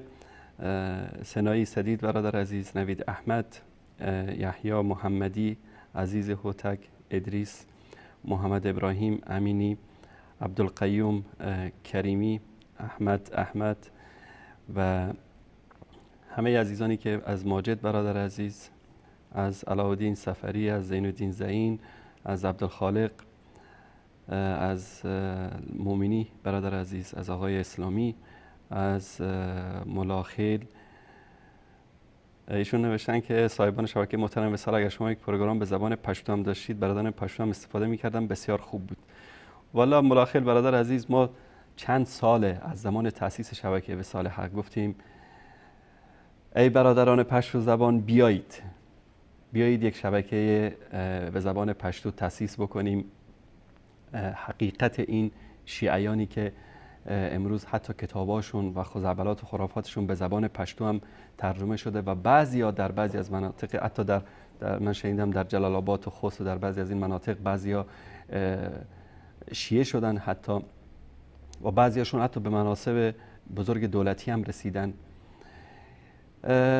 بعضی از عزیزان پشتو زبان ما احساس میکنن که والا یکیشون شوخی میکرد، میگفت که پشتو زبان هیچ وقت شیعه نمیشه، کافر میشه اما شیعه نمیشه.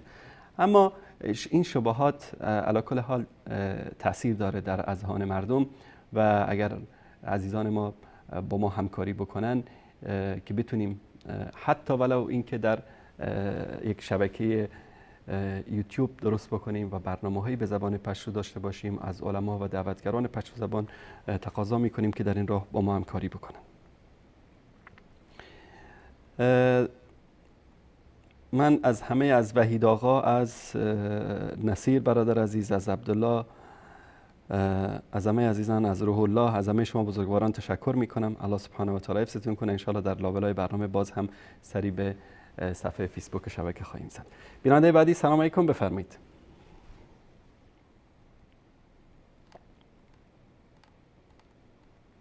بیننده گرامی بفرمایید.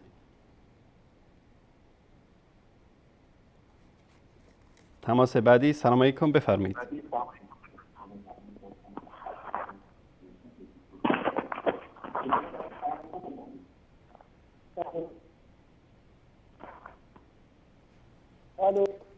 بیننده بعدی سلام علیکم، بفرمایید.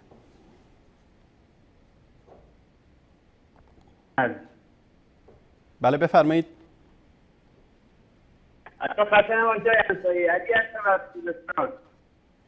آقای علی از خوزستان. آقا علی بفرمایید در مورد دو تا کلیپی که پخش کردیم هر کدومش دوست دارید در موردش اظهار نظر بکنید. آیا انصاری علی شما گفتی به کلام پیامبر تعصب داری، حالا من میخوام این حدیث از پیامبر رو بخونم ببینم واقعا تعصب داری به کلام پیامبر یا نه. آقا علی برادر عزیز، یک کمی آرومتر، عصبانی نشید. من از شما سوال پرسیدم در مورد دو تا کلیپی که پخش کردیم، یکی ولایت مطلقه از آن الله هست، دوم در مورد دروغ آیت الله قزوینی. یک بارم که شده در مورد این کلیپ اظهار نظر بکنید، بعد ان شاء الله مطلب شما رو میشنویم. خب یعنی کلام پیامبر بالاتر یا کلام آقای قزوینی؟ شما گفتید ببینید دین ما دین ترهیب و ترغیب است. ما باید دشمنان پیامبر مانند آیت الله قزوینی رو به مردم معرفی بکنیم تا فرق بین دروغ‌هایی که منسوب به پیامبر است و بین کلام رسول الله صلی الله علیه و سلم برای بینندگان آشکار بشه. برای آخرین بار ازتون خواهش میکنم در مورد پیامبر ببینم شما تشکر میکنم. علی جان من تو رو میشناسم، شما آخوندا شرم و حیا ندارید. تا وقتی که در مورد کلیپ های برنامه اظهار نظر نکنی 1000 مرتبه هم تماس بگیری همین سوال ازت خواهم پرسید. بیننده بعدی سلام علیکم، بفرمایید.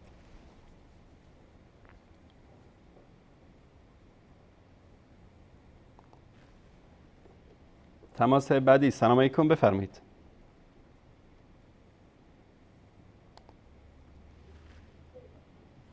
بله بفرمایید.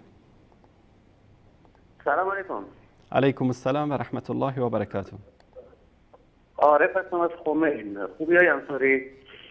سلامت باشید آقا عارف. آقا اینا که زنگ زنن اینا عربی که بلد نیستن که یه چیزی از این آیت که میشنون اینا میشنن برای خودشون تجزیه تحلیل میکنن، زنگ میزنن اینجا نظرم میدن.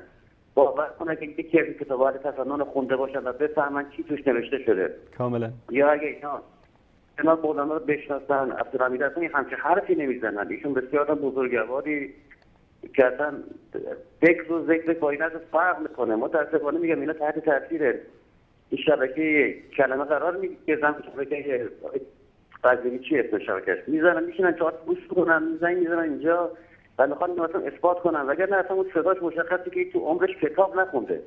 یعنی اگر کسی اهل مطالعه باشه با یه صحبت کردن گوش کردن به حرفی میشه اون اهل مطالعه نیست. عربی خوندن مشخصه. من 10 سال دارم تحقیق میکنم، خودم 10 سال موحدم، با شبکه مولازاده در تماس سمای مولازاده بارا زنگ زدم اونجا. هنوز تو عربی اشکال دارم. ما عربا رو وقتی سوال میکنیم میبینیم که یک کلمه رو ما اشتباه میگیم، اشتباه برداشت میکنیم. این که آیه چیزی میشه که یه چیزی رو میگه و ما هم میتونیم برداشت سوء کنیم و فکر کنیم که حرکت اینجوره. یه همین آقای رضایی که زنگ زده بود درسته، ما خلفا رو هیچ وقت نگفتیم که از طرف خدا بودن، شورا بوده و شورا هم انسانایی انتخاب کردن که برترین بودن و هیچ وقت نگفتیم معصوم بوده. یک کسی حرکت رو نمیشه که آقایان معصوم بوده باشن، اصلا امکان نداره. و کسایی که شورا رو انتخاب کردن افسرده انسان ها بودن. 23 سال در کنار پیامبر بودن. پس مشخص بهترین نفرات اومدن بهترینای خودشون انتخاب کردن. پس ما باید اطاعت کنیم ازشون، نه اینکه از طرف خدا آمده باشن. ولی در شیعه امامت رو کاملا ما از طرف خدا میدونیم. میگیم آقا اگر شما بگی حضرت علی غیب نمیدونه، خب گردن تو باید بزنید. متاسفانه ما اگر حرف بزنیم میشیم وهابی. فوراً آقا چون امامت رو رد کردی وهابی هستی. ولی اونا بخوان هر چی میخوان بگن. به قول یکی از دوستان زنگ زد که شبکه‌ها صحبت میکرد، میگفت اینا رو به چوب حکومت دارن میزنن. درست. از سوء استفاده میکنن چون حکومت دستشون آقا هر چی دوست دارن بگن. نه آقا، هیچ کدوم از خلفا معصوم نبودن. همونطور که شما گفتید احترام برای حضرت ابوبکر و بقیه خلفا و برای بقیه صحابه ما احترام قائل شیم. و تا اونجایی که حرفشون برابر قرآن و سنت بوده میپذیریم. اونجا که نبوده، نه برمیگردیم به حرف خدا و رسول، همون چیزی که قرآن به ما گفته. قرآن گفت آقا تا اینجا بود بپذیرید، نبود برگردید به حرف خدا و رسول. آیه رضایی هم نظر واقعا اگه میخواد اون دنیا واقعا در قبر عذاب نکشه، خب قرآن رو کنه، واقعا مقایسه کنه، هر حرفی برابر قرآن بود بپذیرن. خود حضرت علی میگه من اگر که گوینده کیست، من اگر که گفتار چیست. دست شما درد نکنه که دست همین دروغگو هم نشون داده بود کردید که بعد پشت سر شیخ الاسلام حرف زد. اینا مزدک ندارن، میگه آقا فلانجا فلانی گفته بس کافرن. نه آقا، همچین امکان نداره حرف بزنن، امکان نداره. با شناختی که من ازشون دارم. درست.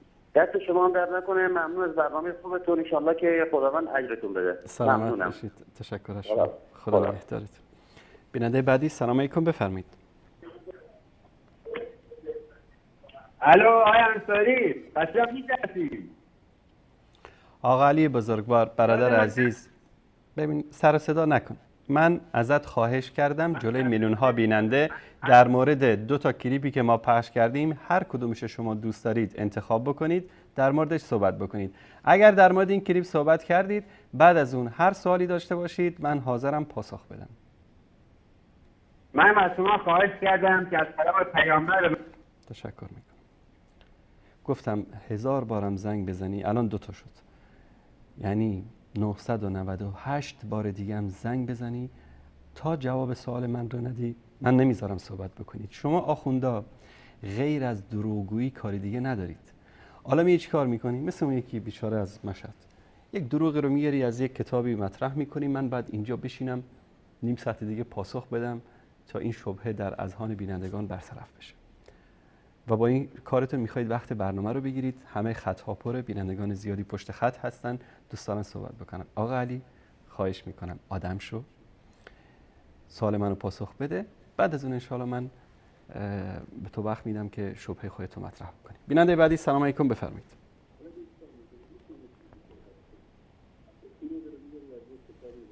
بله بفرمایید. سلام علیکم و رحمت الله. علیکم السلام و رحمت الله و برکاته. استاد محترم خوب هستین؟ سلامت باشید، الله متعال حفظتون کنه. ببخشید عرض تشکر از برنامه خوبتان. سلامت باشید. فقط در ارتباط به موضوع مسئله امامت و مسئله ولایت تکوینی، درست. این به صورت خیلی مختصر باید عرض کنم که اولی مسئله امامت و اگر این عنوان اصل دین وجود داره، باید قرآن همونطوری که مسئله نماز، مسئله توحید، مسئله زکات، مسئله حج و سایر احکام عبادی در قرآن به صورت سری ذکر شده، باید در مورد مسئله امامت به عین شکل ذکر میشد. و هیچ دلیلی تا حال هیچ یکی از علمای متقدم و متأخرین و جدید علمای شیعه و یا غیر شیعه کسی نتونست تا حال دلیلی از قرآن کریم بیاره به که گویا در قرآن اصلی به نام امامت وجود داره. این موضوع مثل امامت سیدنا حضرت ابراهیم که به امامت حضرت علی و ائمه نسبت میدن، یک قیاس کاملا مع الفارق است و هیچ ربطی به این موضوع نداره. و در مورد مسئله سیدنا علی و یا اولاد علی رضی الله تعالی عنهم اجمعین، هیچگاهی مسئله به نام یکینا ولایت دارن این اصلا ذکر نشده و اگرچند در قرآن در مورد مسئله ولایت برای همه مؤمنین ذکر شده که مؤمنین نسبت به همدیگر ولایت دارن، که در اینجا بود معنای ولایت و ولی هم فرق نکنه. اما در مورد مسئله ولایت تکوینی و تصرف ائمه بر تمام ذرات کون و یا علم مطلق و بالاخره دانستن علم غیب، این امری است که حتی کفار و مشرکین مکه هم به اعتقاد نداشتند. حتی همه هندوهایی که صد و چند مذهب و تقریبا 1000 مذهب در هندوستان وجود داره که یکی خدای آسمان است، یکی خدای زمین است، یکی خدای مهتاب است، یکی خدای خیر است، یکی خدای شر. هیچ کدوم از اینا به این حد ایت دارای شرک کبیر یا شرک اکبر نشدن که در کنار خدا، در کنار حضرت الله سبحانه و تعالی کسی دگیر مقرر بدارن که او بر تمام ذرات کائنات از یک واحد ذره اتم گرفته تا به تمام کشانها و تصرفاتی داشته باشه و اداره و مدیریت جهان به او بسپارن. هرگاه کسی اعتقاد داشته باشه که در پهلوی خدا مدیریت و اداره جهان به او شخص تعلق داره، دیگه از این کرده کفر بزرگتر و از این کرده شرک اکبر در کجا میتونه وجود داشته باشه؟ همین جایگاه و منزلت خدا در اداره جهان و کائنات چی هست دیگه؟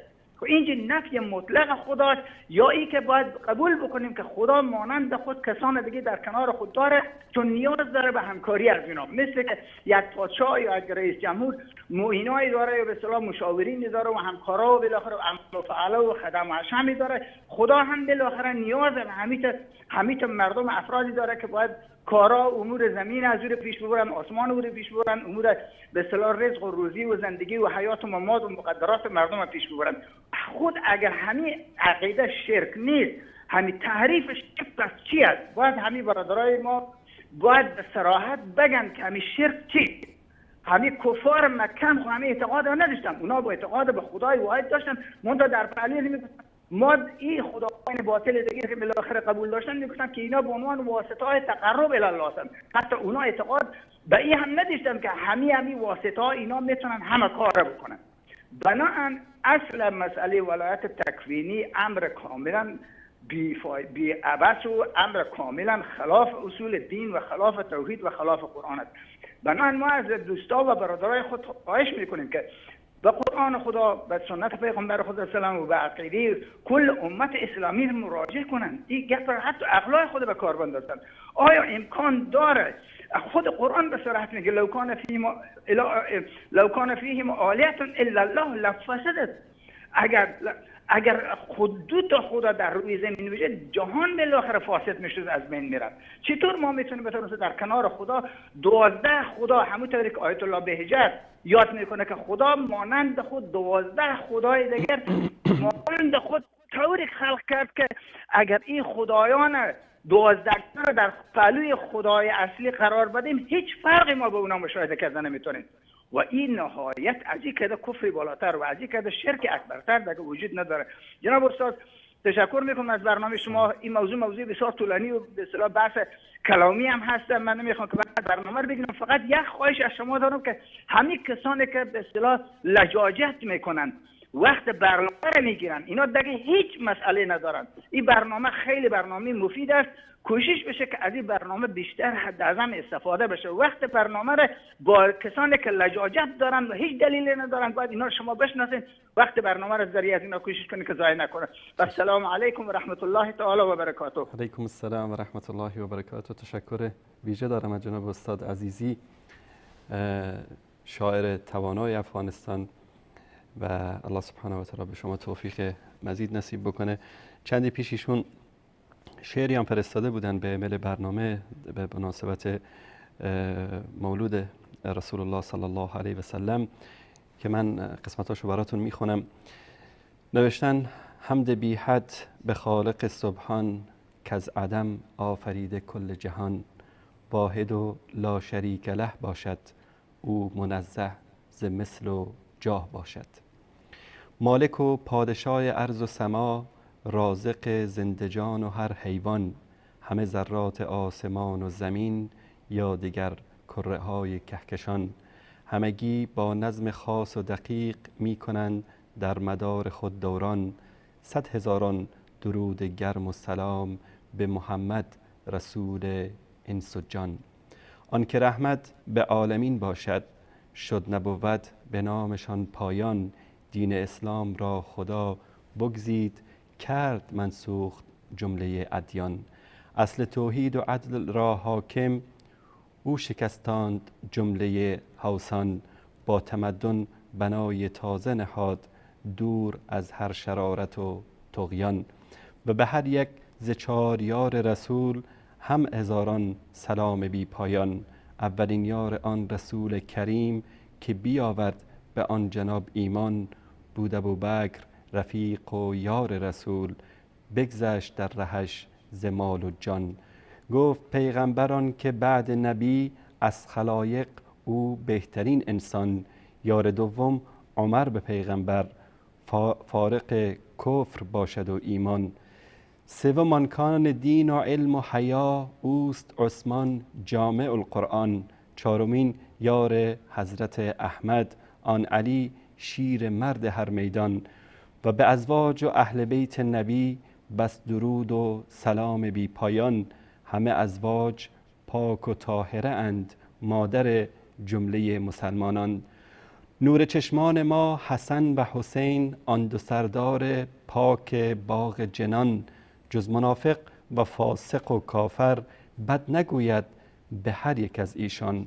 آنچه آوردم به نظم اینجا، بر اساس حدیث و آیت قرآن.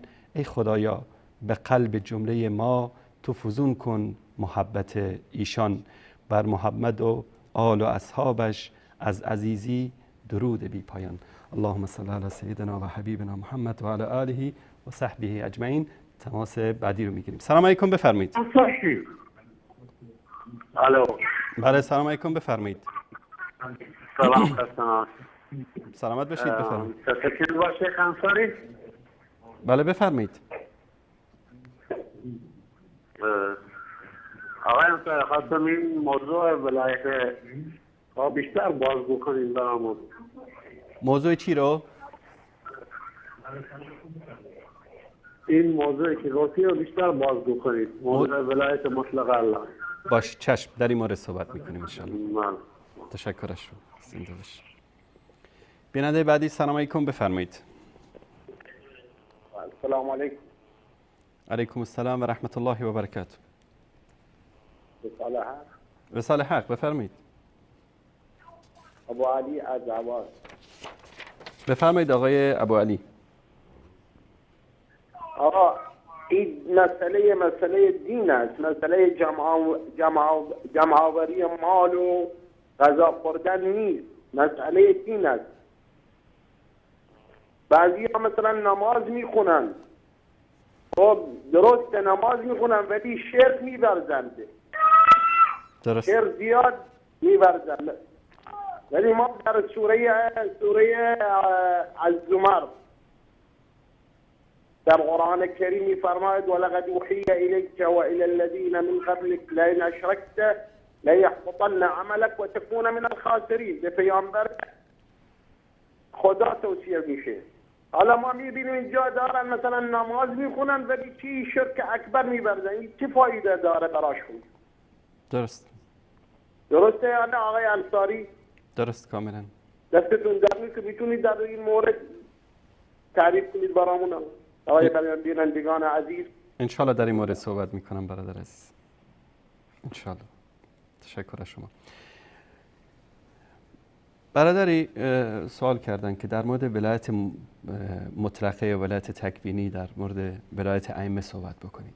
یکی از اعتقادات اینها این است که میگن قائل به ولایت هستن، ولایت تکوینی. یعنی میگن الله سبحانه و تعالی اینها رو طوری آفریده که اینا مثل خداوند ولایت دارن، مثل خداوند حاکم هستن، مثل خداوند متصرف هستن.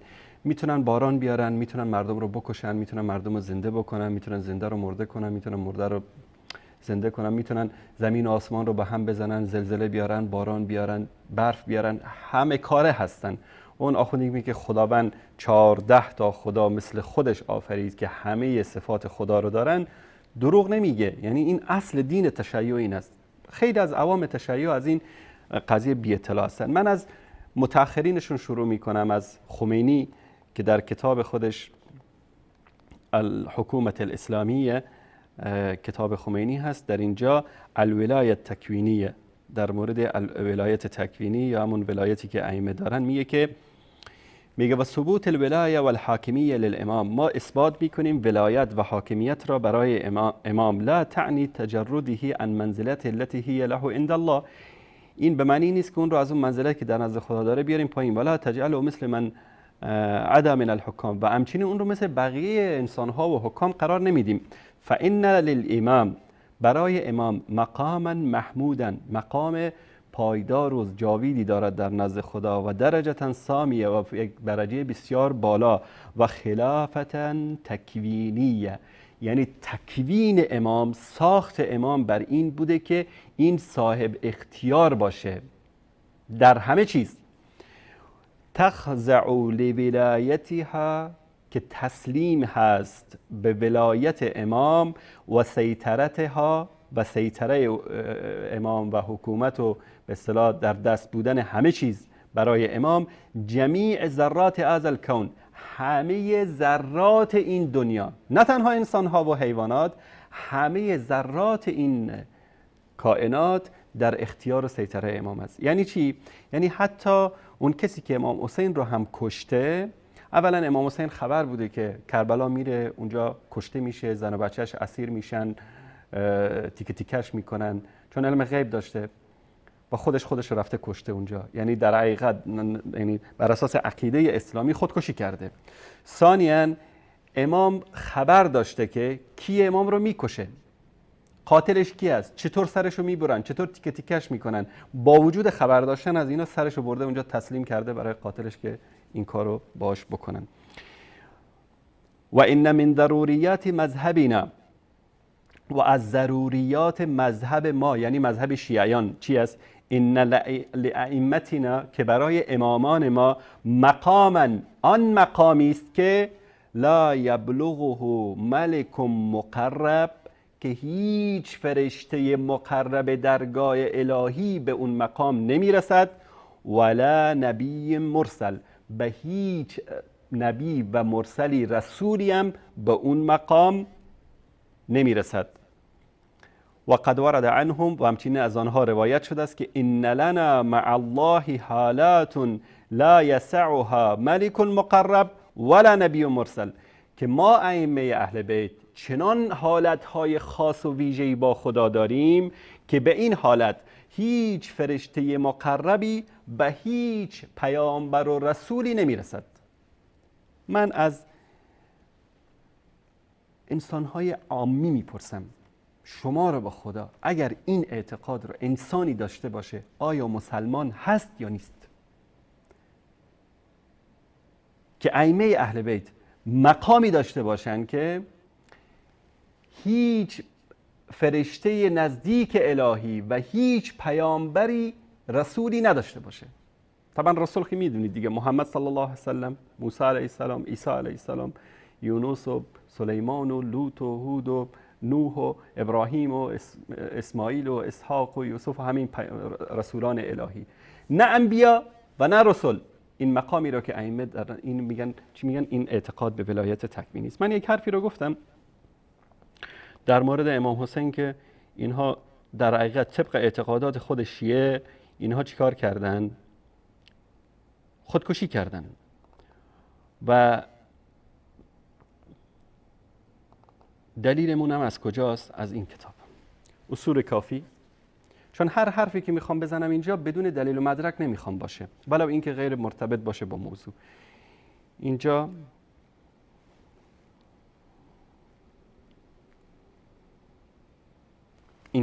خیلی مهم است. صفحه 147 کتاب الحجه یک بابی زده، باب کامل که در این باب احادیث ذکر کرده. اسم باب چی است؟ باب ان الائمه علیهم السلام، باب بر این که ائمه علیهم السلام یعلمون متى یموتون، میدونن که کی میمیرن، و انهم لا یموتون الا باختیار منهم، ائمه ما نمیمیرن مگر به اختیار خودشون. اگر امام حسین در کربلا شهید شده، به اختیار خودش شهید شده. اگر حضرت علی به فرق شمشیر خورده شهید شده، به اختیار خودش شهید شده. یعنی خودش میدونست که اونجا قاتلش تو مسجد کوفه نشسته، با پای خودش رفت سجده کرد، میدونست که همینه که سجده کرد میزنه فرق سرش رو دو تقسیم میکنه، این کارو کرد. یعنی چی؟ یعنی خودکشی کرد. یعنی من مسلمان وقتی برم خودمو در اختیار دشمنم قرار بدم که بیا منو بکش، خب اینو بهش میگن خودکشی. خداوند در قرآن میگه ولا تلقوا بایدیکم الی التهلکه،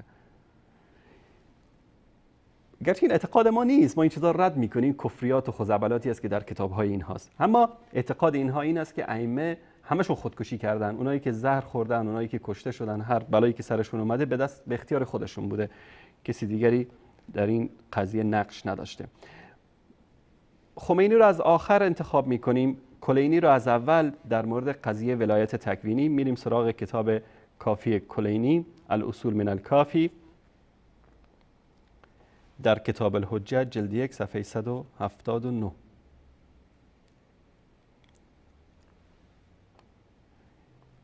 ببینید در مورد ولایت تکوینی ائمه که ولایت ائمه میگه از ابی عبدالله امام جعفر صادق، اتبقى الارض بغیر امام، آیا زمین بدون امام پایدار میمونه؟ قال لو بقیت الارض بغیر امام لساخت، اگر که زمین بدون امام بمونه زمین از هم چی میشه؟ فرو میپاشه، چون که این امام است که این زمین رو نگه داشته. حدیث 11 هم همین مطلب است، حدیث 12 هم همین مطلب است. بعد از اون بابی میزنه که انه لو لم یبقى فی الارض رجلان لکان احدهما الحجه، اگر دو مردی در دنیا باقی بمونن یکیشون حتما امام هست، چون که اگر امام نباشه همه کائنات به هم میریزه. خب این عقیده اعتقاد به ولایت تکوینی ائمه یک عقیده کفری است، عقیده‌ای که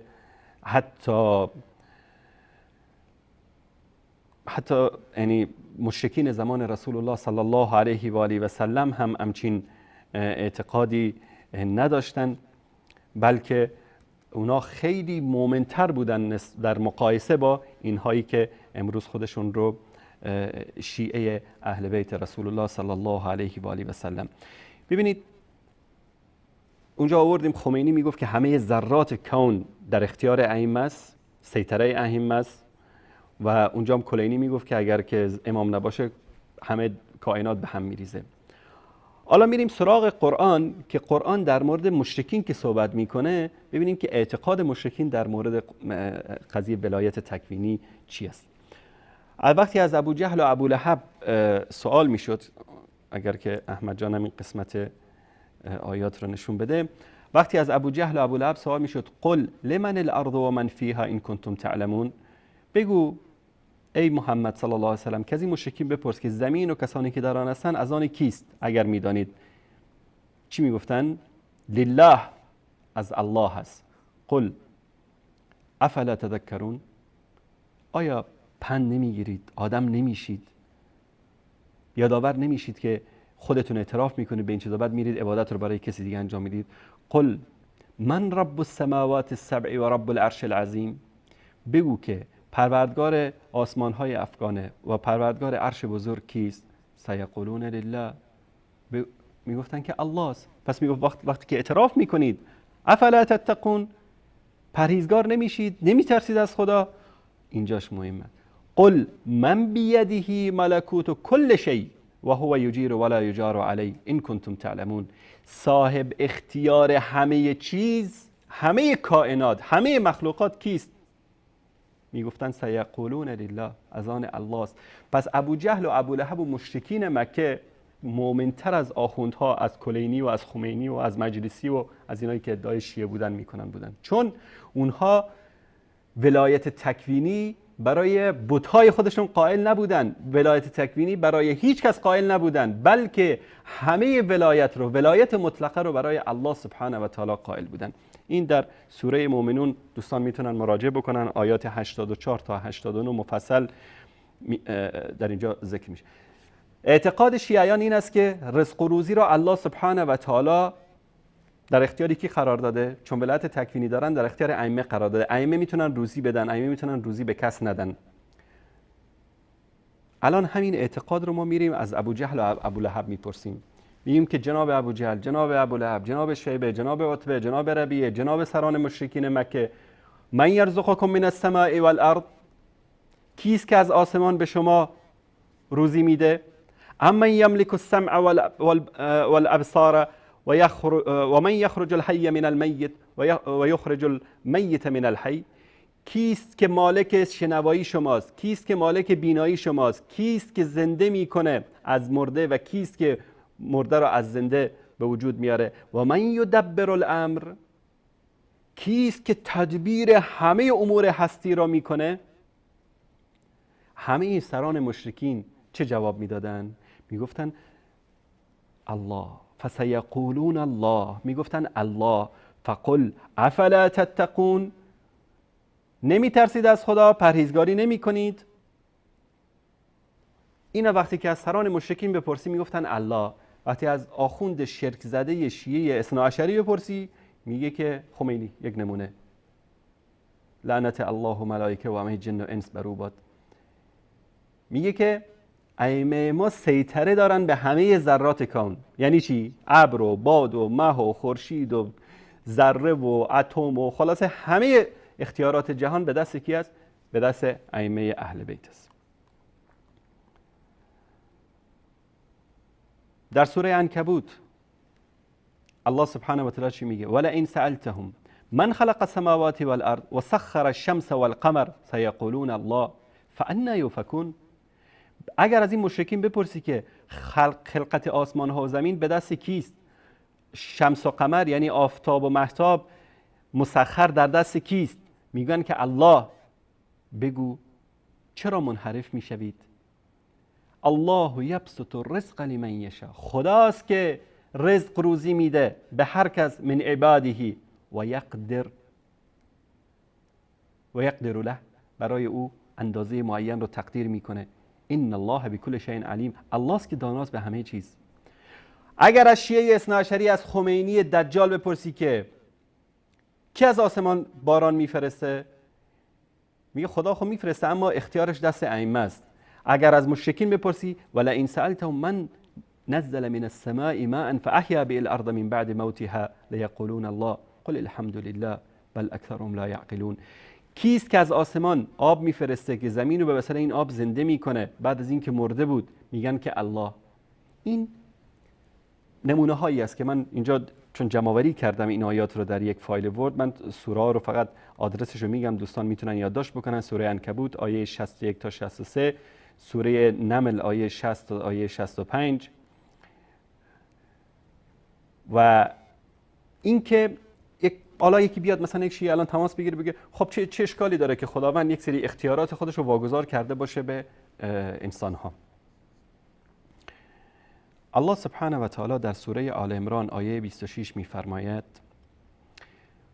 قل اللهم مالک الملک، بگو بارالها تو صاحب و فرمانروایی، صاحب فرمانروایی، مالک هستی. تؤتی الملک من تشاء، حکومت و دارایی را به هر کس بخوای میدهی. و تنزع الملک ممن تشاء، و حکومت و دارایی را از هر کسی که بخوای باز میگیری. و تعز من تشاء، هر کسی رو بخوای عزت میدی. و تذل من تشاء، و هر کسی رو بخوای ذلیل میکنی. بیدک الخیر، در دست توست همه خیرها. انک علی کل شیء قدیر، تو به همه چیز قادر و توانایی. آیه بعدی در سوره لقمان آیه 10 و 11 الله سبحانه و تعالی میفرماید که خلق السماوات بغیر عمد ترونها، آسمان ها را بدون ستون هایی که آنها را ببینید آفریده است. و القى فی الارض رواسی ان تمید بکم، و در زمین کوههای استواری را افکند تا شما را نلرزاند.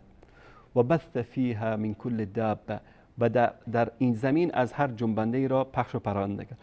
و انزلنا من السماء ماء، و از آسمان آب را فرستاد.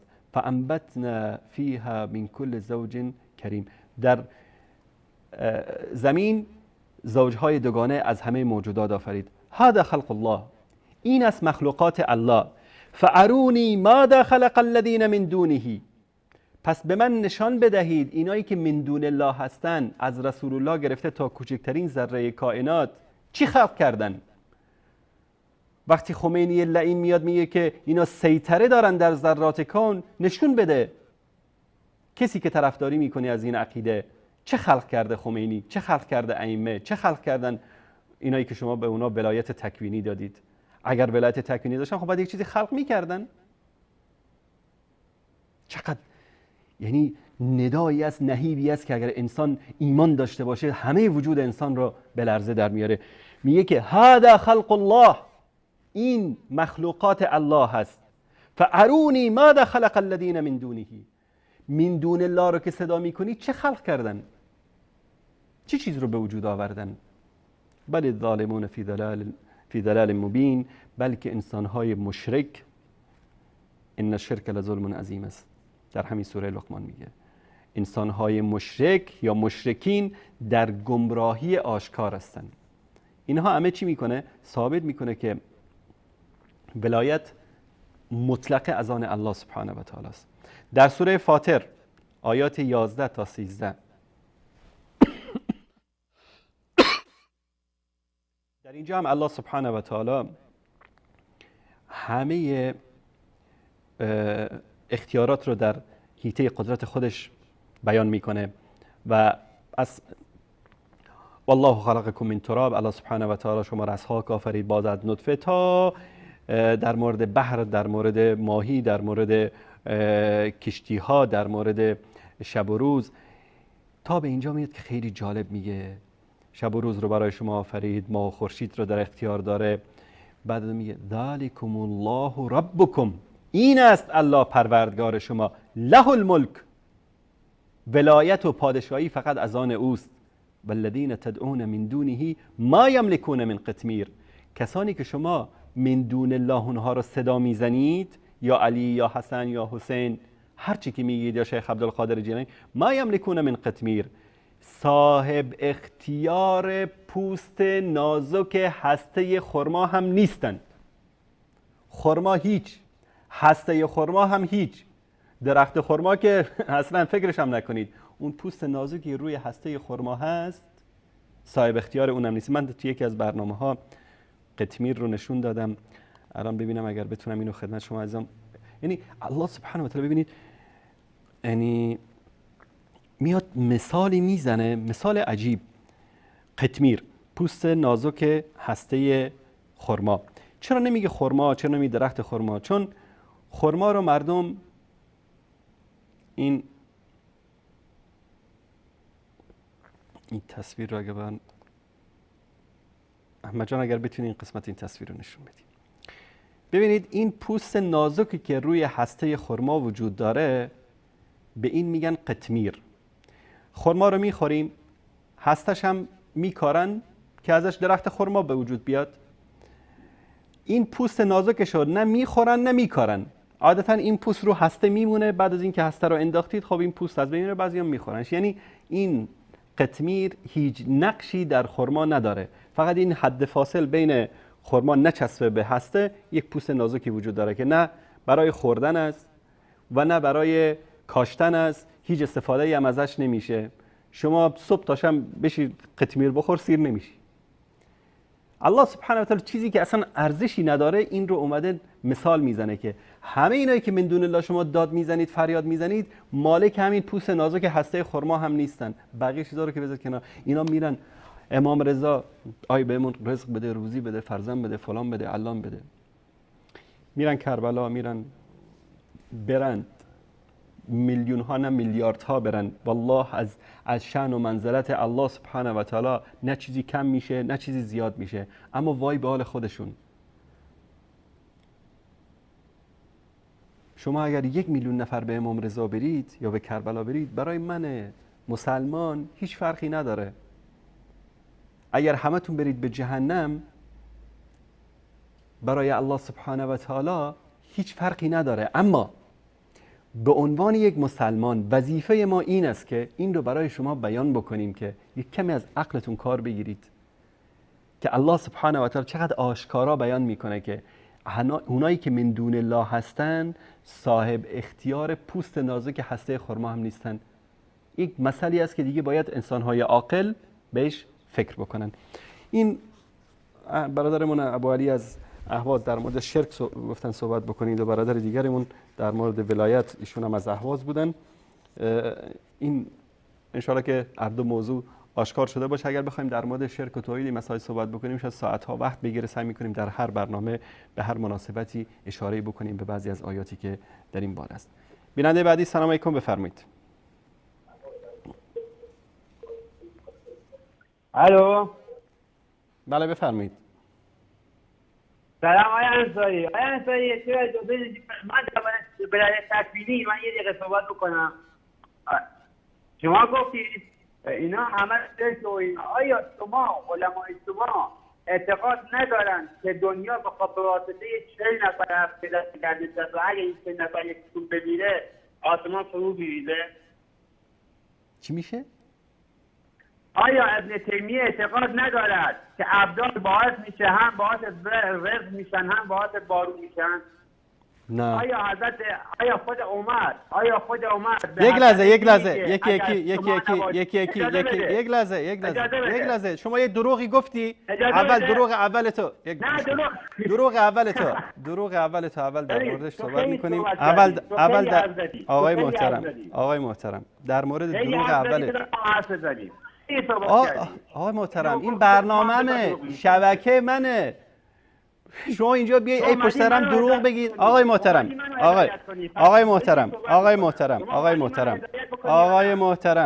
محترم دوست عزیز، برادر بزرگوار، یک کمی خونسرد باش، گوش کن. الان تو رفتی من الان میخوام برای بینندگان ثابت بکنم که شماها فقط همون خرافات و خزعبلات قزوینی رو نشخوار میکنید. با عرض معذرت از این کلمه نشخوار. همین ابدال گفتی ابن تیمیه میگه که اختیار جهان به دست ابدال است، درسته؟ اجازه بده خود. خب بله، من قطعت میکنم تا دوستان ببینید. شاید بعد دوستان بگن که چرا شما این علی از اهواز رو بهش وقت نمیدی که صحبت بکنه. این یک آخونده میره اونجا پیش قزوینی، دروغ قزوینی رو میگیره، بعد از اون میاد اینجا نشخوار میکنه، وقت برنامه رو میگیره، سر و صدا و آقا تو مردی به من وقت بده. بسم الله. منم ثابت میکنم که اینها نشخوار میکنن حرفای قزوینی رو. ببینید با هم دیگه. اوتاد ابدال، حتی خود ابن تیمیه معتقد ما تعدادی از بندگان خدا داریم اینها از ابدال هستند و اینها ولایت تکوینی دارند. ما معتقدیم حضرت ولی از ارواح و نافدا یک سری یارانی دارد در میان مردم. بعضی از افرادی که درمانده هستند مشکل دارند، گرفتاری دارند، اینها رو برطرف میکنند. دقیقاً همین حرفی رو که این علی از اهواز گفت، همین حرف رو قزوینی تو شبکهش گفته، همین دروغ رو، و اینها اومدن چیکار کردن؟ همین رو دارن اینجا نشخوار میکنن. شیخ الاسلام ابن تیمیه در بعضی از آثارش کلمه ابدال رو برای انبیا استفاده کرده. منظورشان هم کی است؟ همون یاران خاصی که با انبیا علیه السلام بودن. مثلا در مجموع فتاوا من براتون بخونم. گفت که ابدال، ابن تیمیه گفته که اینها ولایت تکوینی دارن. دروغی که این آقا گفت. من دقیقاً از مجموع فتاوا جلد 4 صفحه 97 این نشون بده احمد جان، این دقیقاً حرف ابن تیمیه است و اینجا هم ترجمهش. اما اهل علم میگفتن آنها ابدالن، چون ایشان ابدال انبیا و قائم مقام حقیقی آنها میباشند، نه اینکه از معدوم هایی باشند که حقیقتشان دانسته نمی شود. هر یک از آنها قائم مقام انبیا به اندازه پیروی از هدایت ایشانند، یکی در علم و مقال و دیگری در عبادت و حال و دیگری در هر دو امر. و برخی گفتند ابدال طائفه منصوره هستند که همیشه تا روز قیامت بر حق ظاهرند، زیرا هدایت و دین حق که الله تعالی و رسولانش را بر آن فرستاده است با ایشان هست و این همان چیزی است که الله تعالی وعده داده تا بر همه دینها چیره گرداند و کافی است الله را که گواه باشد.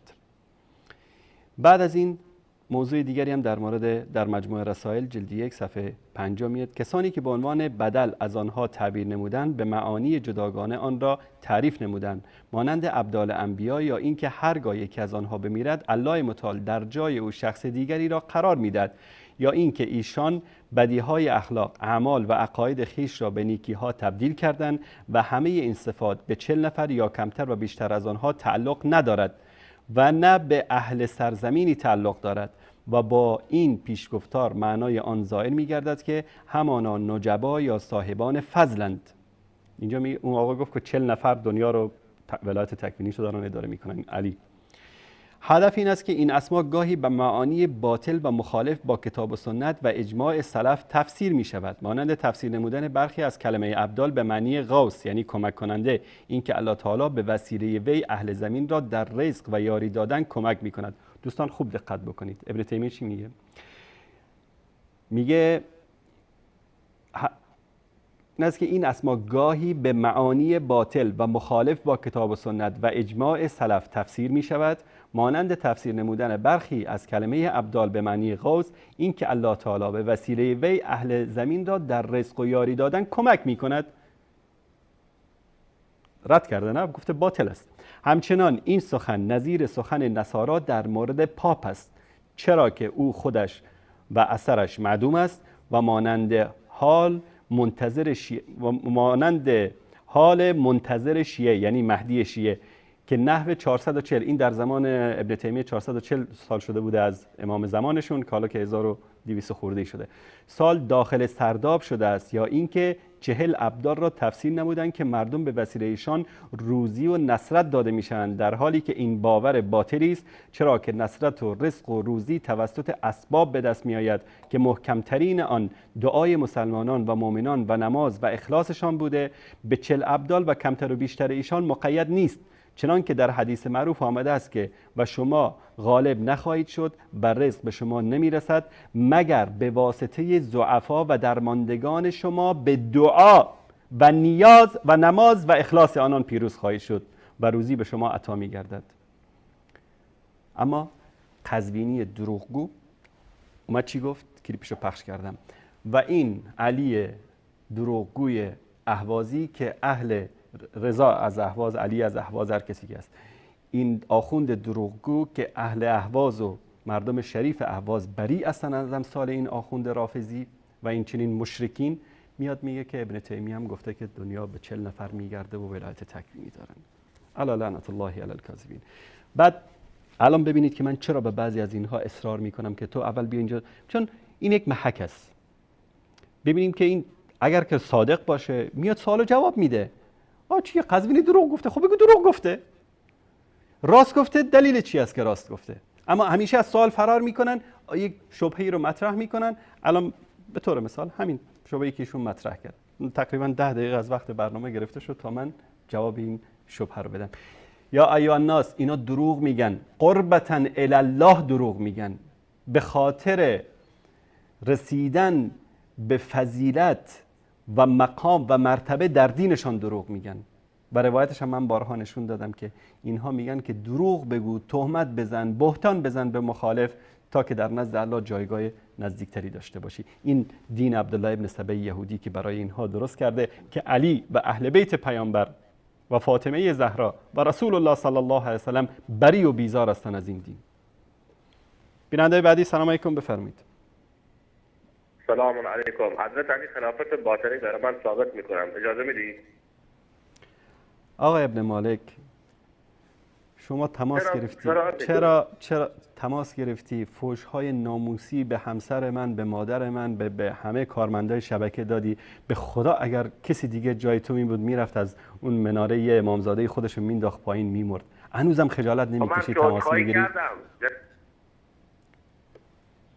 مزاحم نشو، خواهش میکنم آقای ابن مالک. دوستان ما و ما فحش‌های شما رو دوستان عزیز، ایشون مناظراتش با من پخش میشه تو شبکه. 3 سال پیش بود تقریبا، بعد از اینکه شکست خورد در یکی از مناظرات نتونست جواب بده و در همه مناظرات ولله الحمد بفضل الله سبحانه و تعالی پوزش به خاک مالیده شده، اومد در پیامگیر شبکه رکیکترین فحش‌های کوچه و بازاری رو به نوامیس ما گفت و بعد از اون من دیگه حق نمیدم که ایشون صحبت کنه، علی الرغم این که اینم بگم جهت امانت داری که دوباره پیام فرستاد، معذرت خواهی هم کرد، اما به خاطر احترام مشاعر و عواطف خودم و دوستان نمیخوایم که دیگه ایشون در این شبکه صحبت بکنه. بیننده بعدی، سلام علیکم، بفرمایید. چرا قطع میکنی آقای انصاری؟ من که عذرخواهی کردم. ایشون رو بنده تو سطل آشغال احمد جان، نمیخوام دیگه زنگ بزنه تو این شبکه. بعد سلام علیکم، بفرمایید. الو سلام. علیکم السلام و رحمت الله و برکاته. رحیمی هستم از زایدان. آقای رحیمی بفرمایید. سوالم در مورد جماعت تبلیغ بود. بله بفرمایید. سوالم در مورد جماعت تبلیغ بود. چی شده جماعت تبلیغ؟ که جماعت تبلیغ کارشون چی هستش؟ باش میشه توضیح بدین؟ باش چشم در این مورد. جزاک الله خیر. جماعت تبلیغ گروهی از اهل سنت هستند که به شکل گروه ها و دسته های کوچک و بزرگ تبلیغ دین میکنن و هدفشون رساندن پیام اسلام و دعوت انسانهای گمراه و انسانهای فاسق و فاجر به سوی دین و به سوی راه صحیح و رستگاری است. این یک کار پسندیده است که الله سبحانه و تعالی در قرآن کریم میگه که کنتم خیر امت اخرجت للناس تأمرون بالمعروف و تنهون عن المنکر. شما بهترین امت هستید که از بین مردم ها انتخاب شدید که امر به معروف و نهی از منکر میکنید. و حتی رسول الله صلی الله علیه و آله و سلم در احادیث مختلفی ما رو که همه عزیزان میدونن دعوت کردن به رساندن دین. بلغوا عنی ولو آیه، تبلیغ بکنید از من، برسانید از من ولو یک آیه‌ای باشه. من یک آیه هم هست در این مورد، این رو هم دوست دارم که خدمت شما عزیزان نشون بدم.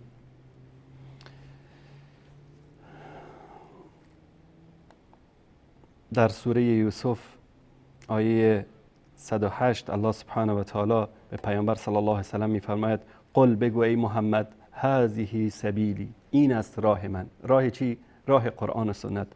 ادعو الی الله، به راه الله چیکار میکنم؟ دعوت میکنم.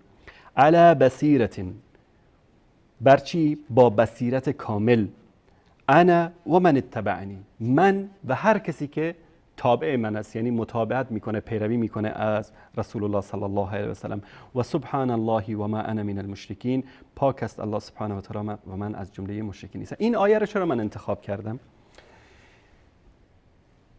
میخوای اسمتو سلفی بذار، حنفی بذار، تبلیغی بذار، هر گروه، هر حزبی که میخوای اسمتو بگذار، مادامی که تبلیغ میکنی برای الله سبحانه و تعالی، تبلیغ میکنی برای دین، باید یکی از صفتهای مهمت این باشه که با بصیرت تبلیغ بکنی. با بصیرت تبلیغ کردن یعنی چی؟ یعنی با علم، با منطق، با دلیل، با برهان. کسی که علم نداشته باشه، دلیل نداشته باشه، منطق نداشته باشه، برهان نداشته باشه، از قال الله و قال رسول چیزی نفهمه، به چی میخواد مردم رو دعوت بکنه؟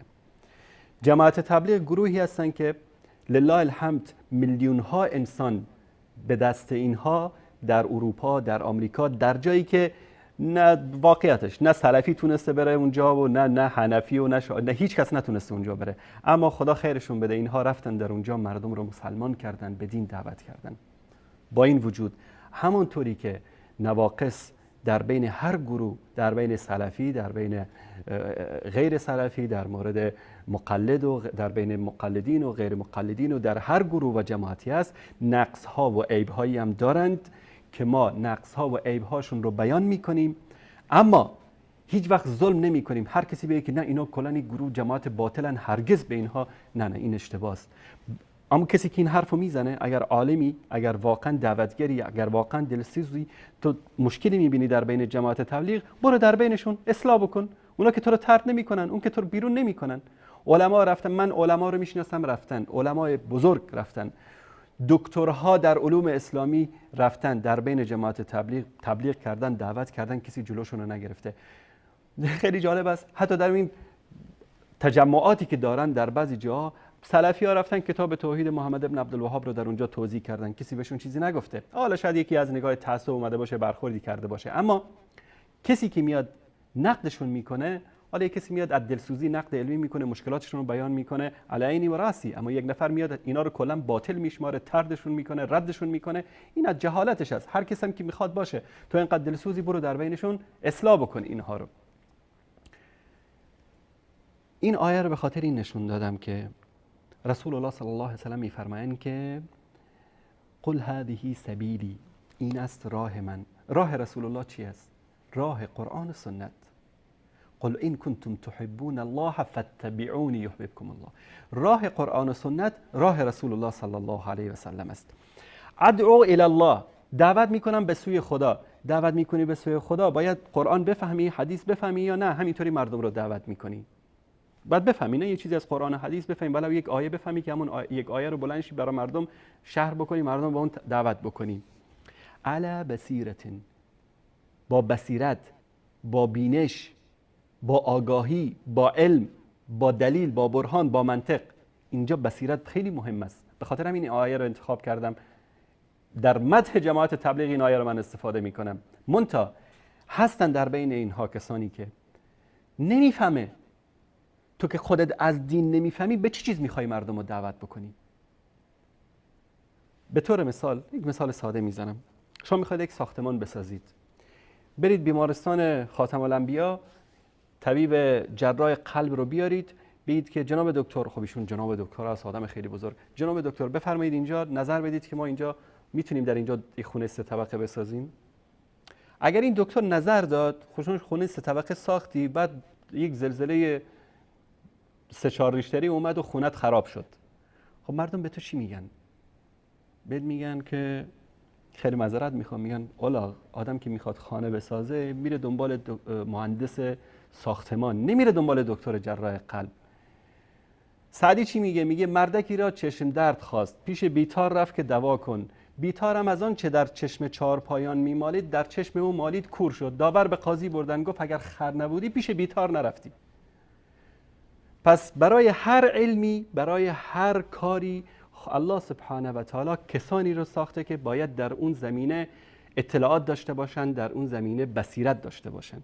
وقتی که میخوای دعوت بکنی، باید با بصیرت دعوت بکنی. باید بعضیاشون به جای اینکه مردم رو بیان دعوت بکنن به سوی دین، بعضیاشون گفتم مردم رو بیزار میکنن از دین. به خاطر همین این آیه رو انتخاب کردم و امیدوارم که الله سبحانه و تعالی، البته اینم بگم در بعضی از کتاب‌هاشون بعضی احادیث ضعیف، بعضی روایت‌های غلط، بعضی احادیث مکذوب، دروغ به رسول الله صلی الله علیه و سلم که اینا از عدم علمشون. حضرت علی رضی الله تعالی عنه حکم مزی رو نمیدونست. یعنی عیب نیست که انسان ندانه. یک عالمی حتما کتابی رو نوشته، حالا فضایل اعمال از هر چی است، نمیدونسته که این روایت ضعیف است، اینو در این باب آورده. والله در همون بابی که این حدیث رو آورده حدیث صحیح هم هست.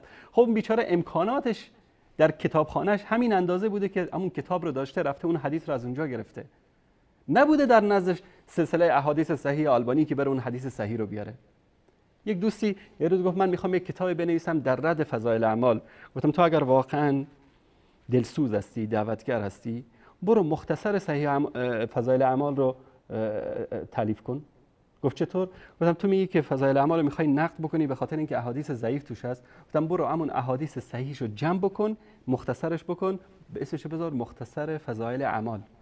همه احادیثش هم تخریج بکن، با توثیق در پاورقی بنویس. گفت والا فکر خوبیه. چرا ما میخوایم همیشه خراب بکنیم به جای اینکه بیایم آباد بکنیم؟ چرا به همیشه باید برای خودمون دشمن بتراشیم، یکی رو با لگد بزن، یکی رو با شاخ بزن؟ چرا؟ کسی رو میشناسم تا شاید 15-20 سال پیش اخوانی بود، صبح تا شام اقوال سید قطب و حسن البنا رو برای مردم میفرستاد. دید که نان در اونجا نیست، الان شده سلفی، صبح تا شام بد اخوان المسلمین می نویسه. حالا کاری ندارم به اینا که خوب هستن بد هستن، این دوستان خودشون میتونن قضاوت بکنن. چرا؟ چون امروز فکر میکنه که باید به یک مقام و منزلتی برسه به خاطر اینکه بد فلانی رو بگه. اینها انسانهای کوردلن، اینا انسانهای ابن الوقت هستن. یک روز بعد جماعت تبلیغ میگن، یک روز بعد فلان میگن، یک روز بعد علان میگن. به جایی که بیم خراب بکنیم چرا آباد نکنیم؟ به جایی که بیم دشمنی ایجاد بکنیم چرا دوستی ایجاد نکنیم؟ رسول الله صلی الله علیه و آله و سلم با کسانی که زدنش، شکنجهش کردن، بدترین عذابها رو بهش رسوندن، با اونها چطور برخورد کرد؟ من حتی الله سبحانه و تعالی در مورد این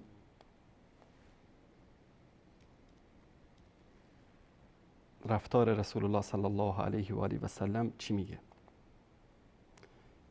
میگه یا رسول الله، ای محمد، ای حبیب من، فبما رحمت من الله لنت لهم، پس به سبب رحمت الهی است که تو با آنان نرم خو و مهربان شدی. ولو کنت فظا غلیظ القلب لانفضوا من حولک، اگر تو سخت دل بودی، اگر تندخو بودی، از اطراف تو پراکنده می شدن.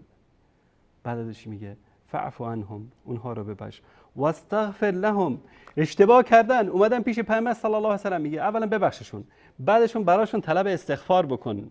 و شاورهم فی الامر، بد کردن به رسول الله، اومدن توبه کردن، میگه که گناهانشون رو ببخش، براشون دعا بکن، بیار تو مجلس شورا ازشون مشوره هم بگیر. سبحان الله. امت رسول الله صلی الله علیه و سلم هستید، ادعا میکنید پیرو رسول الله هستید، پیرو این حرف باشید. نه اینکه یه روز به سر کسی میزنن که فلانی از این سازمان است و فلانی تبلیغی است و این حنفی است و این مشرک است و این فلان است و این است. بیایید اصلاح بکنید مردم رو، بیایید با آیات و احادیث راه درست رو برای مردم نشان بدید.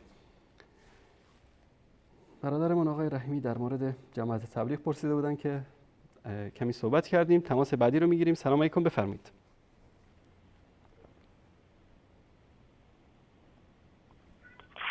بله. الو. بله بفرمایید. سلام، خسته نباشید آقا انصاری. سلامت باشید. خودتون معرفی کنید، از کجا زنگ میزنید؟ جناب آقا انصاری، محمد هستم از مشهد. من سوال میخواستم ازتون بپرسم، شما نداشتید بپرسم. آقا محمد، شما یه موضوع دروغی رو مطرح کردید، دیگه تموم شد صحبت ما با شما. عذرخواهی میکنم. شما قول گذاشتین، شما گفتین بعدش سوالتون رو بپرسید. آقای محترم، شما اعتراف میکنید که دروغ گفتید؟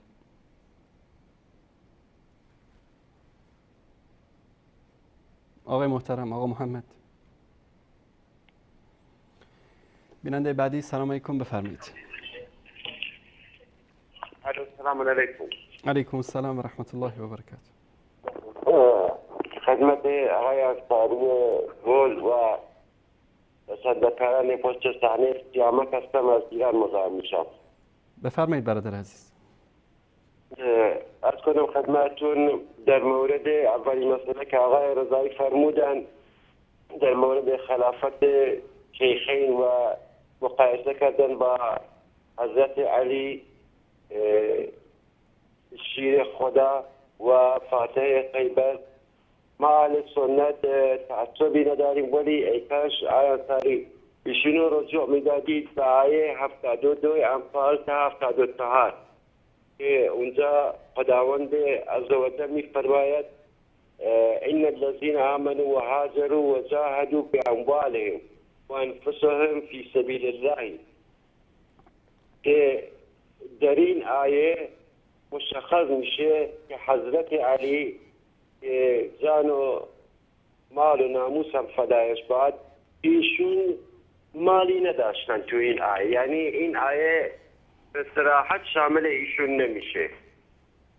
من اینجور بدم چون خودشون اهل تشیع به این واقفن که امام علی فاقد اموال بوده و هیچی نداشته، حالا اون موقع که هنوز مهاجرت نکرده بودند.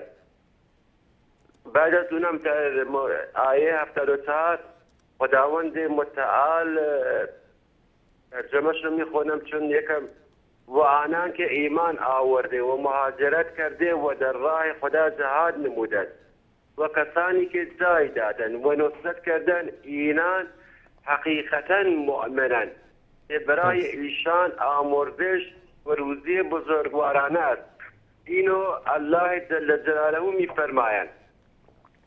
خداوند آفریننده دانا و آشکارانه میفرماید اینان حقا مؤمنند، ولی بعضی ها همانند این آقای جزایری که بزرگداشت برگزار میکنند، اینا مثل احتجاج تو کتاب احتجاج و برهان تبرسی و بحرانی اینا آورده که بعد از زینای 3 نفر مسلمان شدن. ولی جالب اینه این 3 نفر یکی ابوذر یکی مقداده که نه از مهاجرین بوده نه از انصار هم بودن. حالا بحثمون این نیست، بحثمون فقط اینجا بود این دعایه که اموال داخل ایشون هستن. من خواستم ببینم من درست فهمیدم آقای انصاری گفت حضرت علی فاقد پول اموال بوده، حضرت ابوبکر بوده که اگر مهاجرت کرد حتی تو فیلم محمد رسول الله هم آورده که گفتن تمام اموال ابوبکر رو غارت کردن. این یکی. و بعدن هم در مورد شیخ الاسلام اینا میفرمایند چنین و چنان. آقا ما اهل سنت شیخ الاسلام رو قبول داریم، آقا خاک پاش و سرمه چشامون میکنیم. ایشون باید همون اول گفتم اینا آقای جزایری قبول دارن که صراحتا تو کتابش میفرماید ما قرآن خدا را و پیامبرش را و کتاب آسمانیش را قبول ندارین چون خلفای اول ابوبکر و عمر و عثمان هستند. حالا ایشون برن طرفداری از آقای جزایری کنند. برای ما که فرقی نمیکنه فکر کنم. و صبر و شکیبایی شما هم خیلی متشکرم آقای انصاری.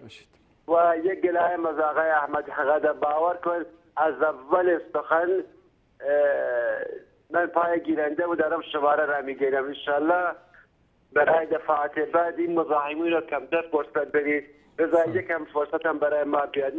میدونم بینندگان پشت خط هستن و من مزاحم نمیشم چون سخنان زیادی داشتم. فقط این دعای را خواستم خدمت آقای رضایی عرض کنم در مورد این فکر کنه، در مورد چجوری بگم کرامت و بزرگی ابوبکر و حضرت ابوبکر و عمر و عثمان رضی الله عنها. چون اگر یه موردی 30 ثانیه فرصت بدید بفرمایید. در مورد حضرت علی گفتن هیچ اشتباه نمی کنند. اگر یه انصاری اینجوری یه دفعه یادم اومد صلحی بود پیامبر اکرم فکر کنم با سهیل بن عمرو بود که نوشته بود بسم الله الرحمن الرحیم من پیامبر اسلام هستم. یه صلح بود برای 10 سالم به طول انجام. اونجا حضرت علی گفت من خط نمیدم اینو. یعنی من اینو به آقای رضایی میگم اگر اون موقع عصبانیت حضرت علی که دست مسلمانان میداد آیا امروز اینا حضرت علی رو میشناختن، حضرت فاطمه و حسین رو میشناختن؟ و السلام علیکم و رحمت الله و برکاته. علیکم السلام و رحمت الله و برکاته. تشکر میکنم از برادر عزیزمون آقای سیامک. در صفحه فیسبوک بعضی از عزیزان مثلا آقای بشیر نوشتن که به جای اینکه مسلمان را یک جا کنید ازم جدا میکنید، لعنت بر تو انسان کثیف. حالا کثیف هم با سین نوشتن. امروز اسرائیل فلسطین را اشغال کرده، تو شیعه و سنی را به جنگ بینداز. و عزیزان شیعه از این گونه حرفا میزنن که شما چرا در مورد فلسطین و شیعه صحبت نمیکنید، در مورد فلسطین و بیت المقدس اسرائیل صحبت میکنید. دوست عزیز بارها صحبت کردیم، در برنامه‌های مختلف صحبت کردیم، اما چیزی که انسان رو به قهر میاره اینه که شیعه بیاد داد از بیت المقدس بزنه، شیعه بیاد داد از فلسطین بزنه. ابوبکر صدیق لشکرهای اسلامی رو آماده کرد برای فتح بیت المقدس. عمر فاروق اعظم امیر مومنان بیت المقدس رو فتح کرد. حضرت عمر اولین کسی بود که بیت المقدس رو فتح کرد. شخصا خودش رفت برای تحویل گرفتن فلسطین. بعد از اون که عبدالله ابن سبع یهودی این شیعه بازی رو به وجود آورد و اومدن ضربه به اسلام زدن، به سبب همین شیعیان رافضی بود که بیت المقدس سقوط کرد به دست دشمنان اسلام.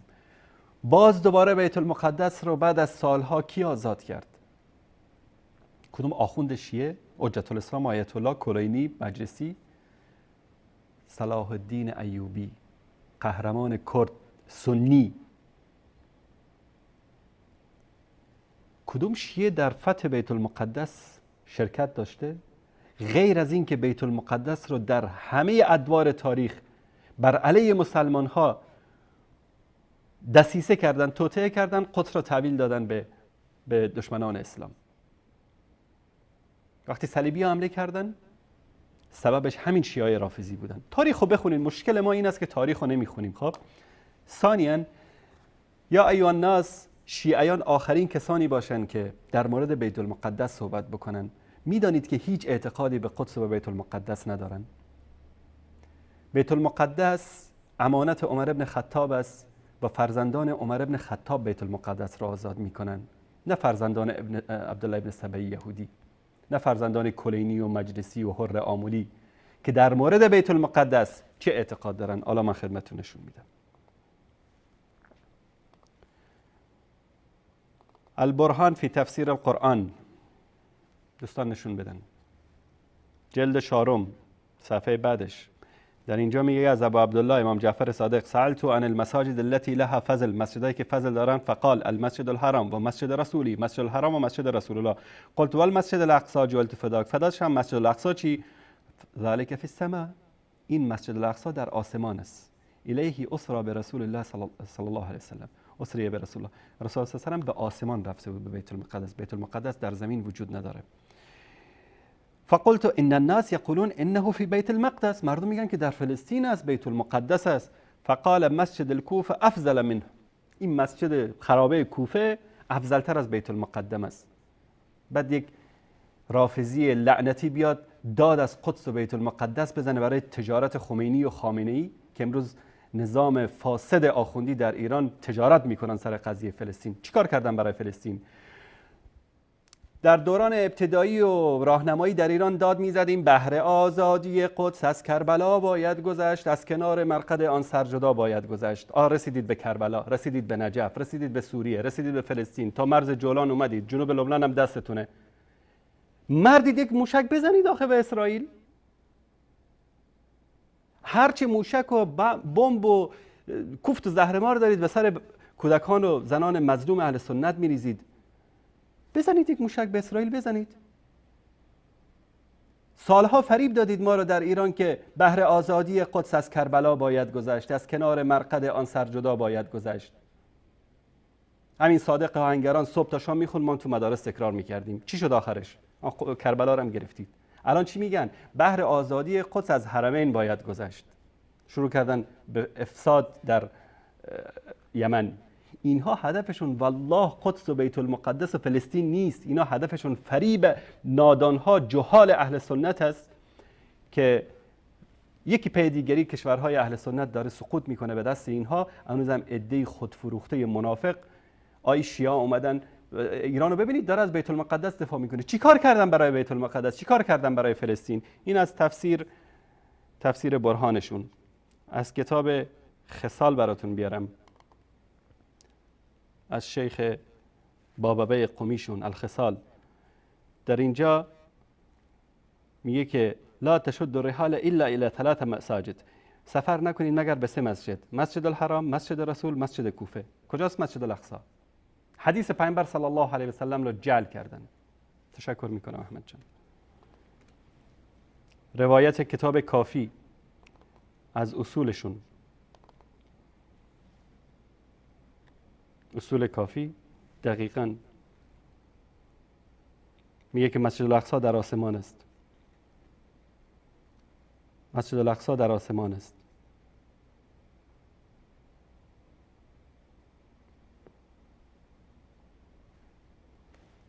تشکر میکنم. در فروع کافی از همه کتاباشون براتون میارم. همون حدیث، همون روایت. تشکر میکنم. کتاب الوافی کاشانی، همون روایت. بعد از اون چی میگه؟ کسی قبر حسین رو در روز عرفه بره، الله سبحانه و تعالی برای او 1000 حج با امام زمان می نویسه و الف عمره با، یعنی 1000 ضرب 1000 با رسول الله صلی الله علیه وسلم و دروغای دیگه. تشکر میکنم. در بهار الانوار در جلد 17 جلد 18 جلد 97 جلد 98 جلد 99 همین روایت وجود داره. در تفسیر صافی از فیض کاشانی همین مطلب در اینجا هم وجود داره.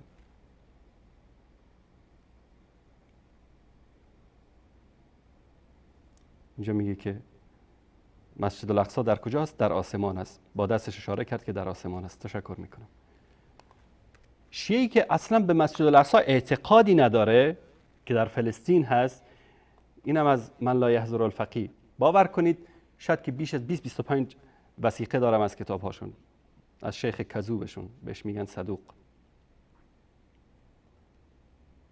ببینید مسجد الحرام، مسجد رسول الله و مسجد کوفه. اونجا گفته بود که مسجد کوفه افضلتر از بیت المقدس است. اونم بیت المقدس که در آسمان است، در زمین نیست. این از کتاب‌های اینا. منتهى الآمال در وسایل شیعه، نور الثقلین، تفسیر بیان، علل الشرایع، کامل الزیارات، در همه اینا در زیر آیه، برید در تفاسیرشون بخونید، سبحان الذی اسری بعبده لیلا من المسجد الحرام الى المسجد الاقصی الذی بارکنا حوله، در زیر این تفسیر بخونید که اعتقاد اینها به قدس برای شما آشکار بشه. اما با وجود این ما کمی ارفاق میکنیم برای اینها، میگیم خب این عقیده علمای گذشته اینها بوده، اینا که امروز داد از فلسطین میزنن صادق هستن. این سایت آفتاب نشون بدید دوستان عزیز. دبیر کل حزب الله ایران، کسی که طرفداری از این میکرد که باید آخوند رئیس جمهور ایران بشه، مصاحبه با این سایت، موضوعات مختلف. در اینجا که فلش از احمد جان بزرگش بکن. وی افزود این همه از سازمان‌های آزادی بخش حمایت کردیم، اما چه نتیجه‌ای برای ما داشت؟ اگر به فلسطین کمک می‌کنیم باید بدانیم فلسطین باید در طریق اهل بیت باشد. یعنی چی؟ یعنی شیعه باشد. و اگر در طریق اهل بیت نباشد، یعنی شیعه نباشد، سنی باشد، چه فرقی با اسرائیل می‌کند؟ تا چه وقت سفره ملت ایران پهن باشد و ملت ایران گرسنه باشند؟ هدفشون از کمک کردن به فلسطین و به اینا به سر صدا میکنن برای این نیست که اونجا دلشون میسوزه که بیت المقدس از دست یهود آزاد بشه. اینا خودشون نوای یهود هستن، اینا پیرو یهود هستن، رئیسشون عبدالله بن سبع یهودی است، دلشون به حال فلسطینی‌ها میسوزه. اینا میخوان در فلسطین تخم نجس و منفور رافضه‌گری رو بکارن که متاسفانه کاشتن و فردا وضعیت فلسطین هم مثل وضعیت سوریه و عراق و لبنان و یمن درست بکنن. این هدفشون از فلسطین و چیز. دوستانی که در فیسبوک این مطالب رو می نویسن یک کمی فکر بکنن، برگردن پیش آخونداشون، پیش آیت الله حجتشون، بگید در کتاب‌های ما در مورد بیت المقدس چی گفتن. بعد از اون بیاید دم از فلسطین، دم از بیت المقدس. ما از روزی که یکی از اولین سرودهایی که در شبکه جهانی وصال حق مونتاژ شد و نشر شد، در سال اولی که وصال حق شروع شد و همیشه هم پخش میشه، سرودی است درباره بیت المقدس و 10 مورد دیگه. برنامه‌های زنده داشتیم موقعی که به غزه حمله شد، شبکه وصال حق در طول مدت حمله به غزه برنامه زنده داشت، مستقیما پخش می‌کردیم. و یک بار دیگه تکرار می‌کنم که فلسطین رو عمر فتح کرد و فرزندان عمر فتح خواهند کرد.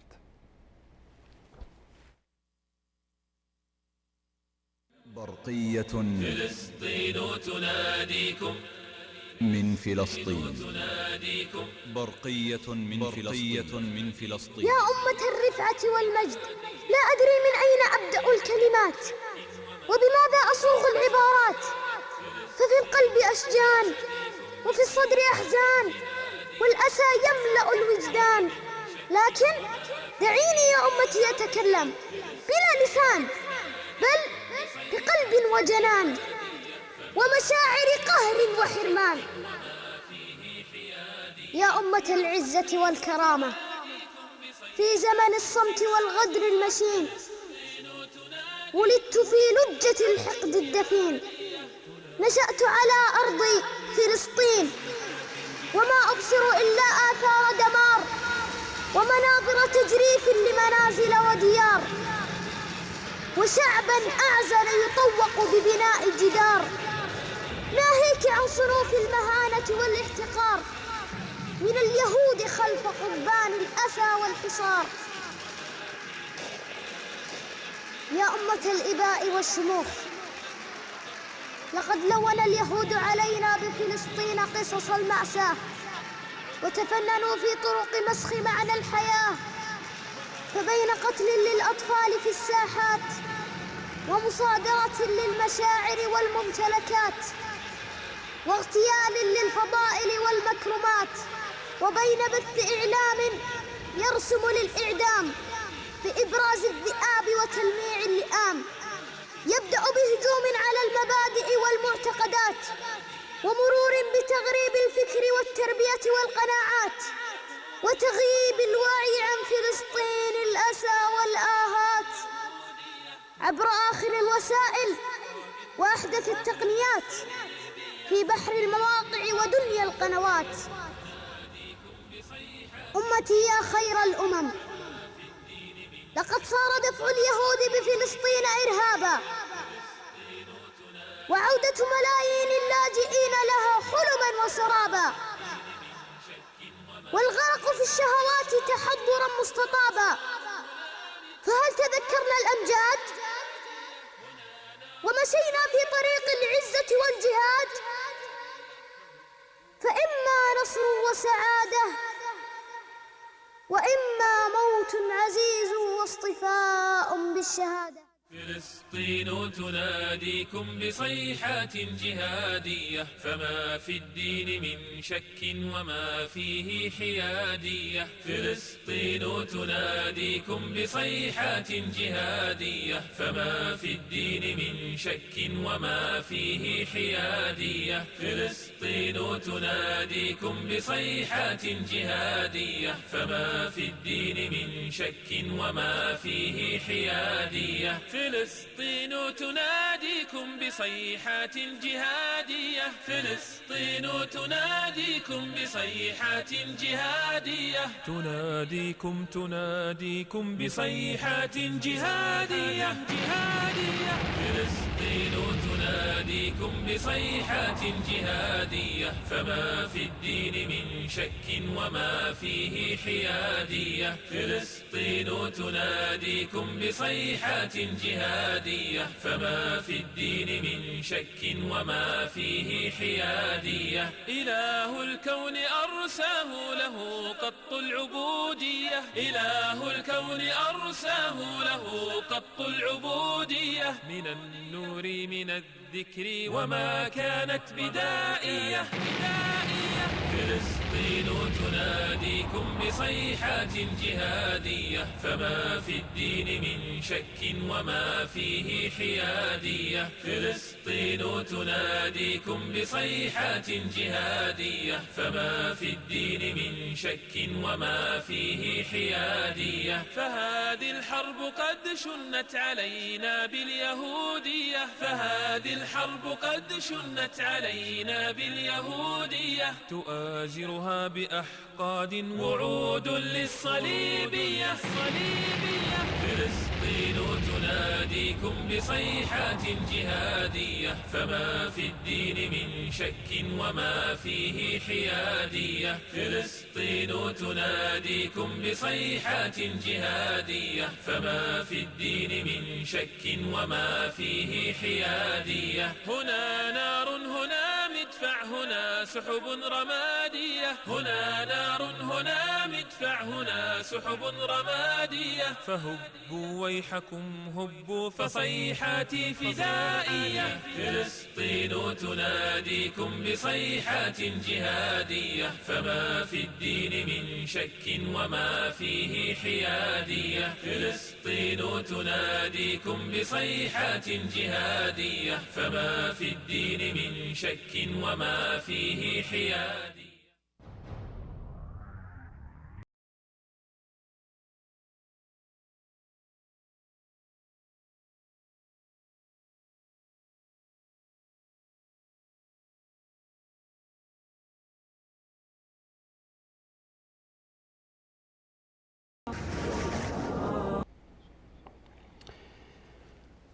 بله بینندگان عزیز گرامی، همونطوری که در این سرود شنیدید، کسانی که فکر میکنن که فلسطین با این شعار دادن و با این تظاهرات و با این ور اون ور زدن آزاد میشه، اینا در خوابن. فلسطین با زور، با سلاح از مسلمان ها غصب شده و فرزندان مجاهد امت اسلامی فلسطین رو با جهاد آزاد خواهند کرد. نه با کنفرانس، نه با سازش، نه با سازمان ملل، نه با شورای امنیت، نه با آمریکا، نه با روسیه. جهاد قله عزت اسلام است. امروز اگر که مسلمان ها در ذلت و بدبختی به سر میبرند، به خاطر ترک این فریضه الهی است. جهاد بود که برای امت اسلامی عزت و سربلندی آورد. کسی جرئت نمیکرد چپ نگاه بکنه به کشورهای اسلامی. زیاد نه، تا همین 70-80 سال پیش، زمانی که خلافت عثمانی حکومت میکرد به فلسطین، و کسی جرئت داشت به طرف فلسطین چپ نگاه بکنه. اول خلافت سقوط دادن، بعد فلسطین رو گرفتن. عده‌ای اومدن نعره پانعربیسم و عرب ها چیکار کردن؟ فلسطین هم از دست دادن و لبنان هم از دست دادن و قسمت‌های از سوریه هم از دست دادن. کسانی که داد از قومیت زدن، از زبان زدن، از ملیتگرایی زدن، خوار و ذلیل شدن. روزی که فریاد مسلمان ها الله اکبر باشه و عزم و اراده باشه و جهاد زنده بشه در بین امت اسلامی، اون موقعی است که مجد و عظمت به این دین و به این امت برمیگرده. در حدیثی است از رسول الله صلی الله علیه و آله و سلم، نص عربیشو فعلا یادم نیست. امروز بعضیا میان تا حرف از جهاد بزنی، این القاعده است و داعش است و فلان است و این است. و بعضی از ملاها میان در این مورد صحبت میکنن، میگن پیامبر صلی الله علیه و سلم فرمودن که تا زمانی که قطره آبی از آسمان میچکه، جهاد خواهد بود در بین امت. و بر شما زمانی خواهد آمد که عده‌ای از علمای شما میگویند که این زمان جهاد نیست. الان گفتن نه، در افغانستان بیل و کلنگ بگیرید کشورتون آباد بکنید، جهاد نیست. خب اینا اگر که قرار بود کشور آباد بکنن، خب میفروختید به روسا، راحت‌تر و آسان‌تر آباد میشد. چیزایی که روسا درست کرده بودن در افغانستان حتی هنوزم هست. صحابه تعجب کردن، یا رسول الله آیا کسی هست که بگه که جهاد نیست؟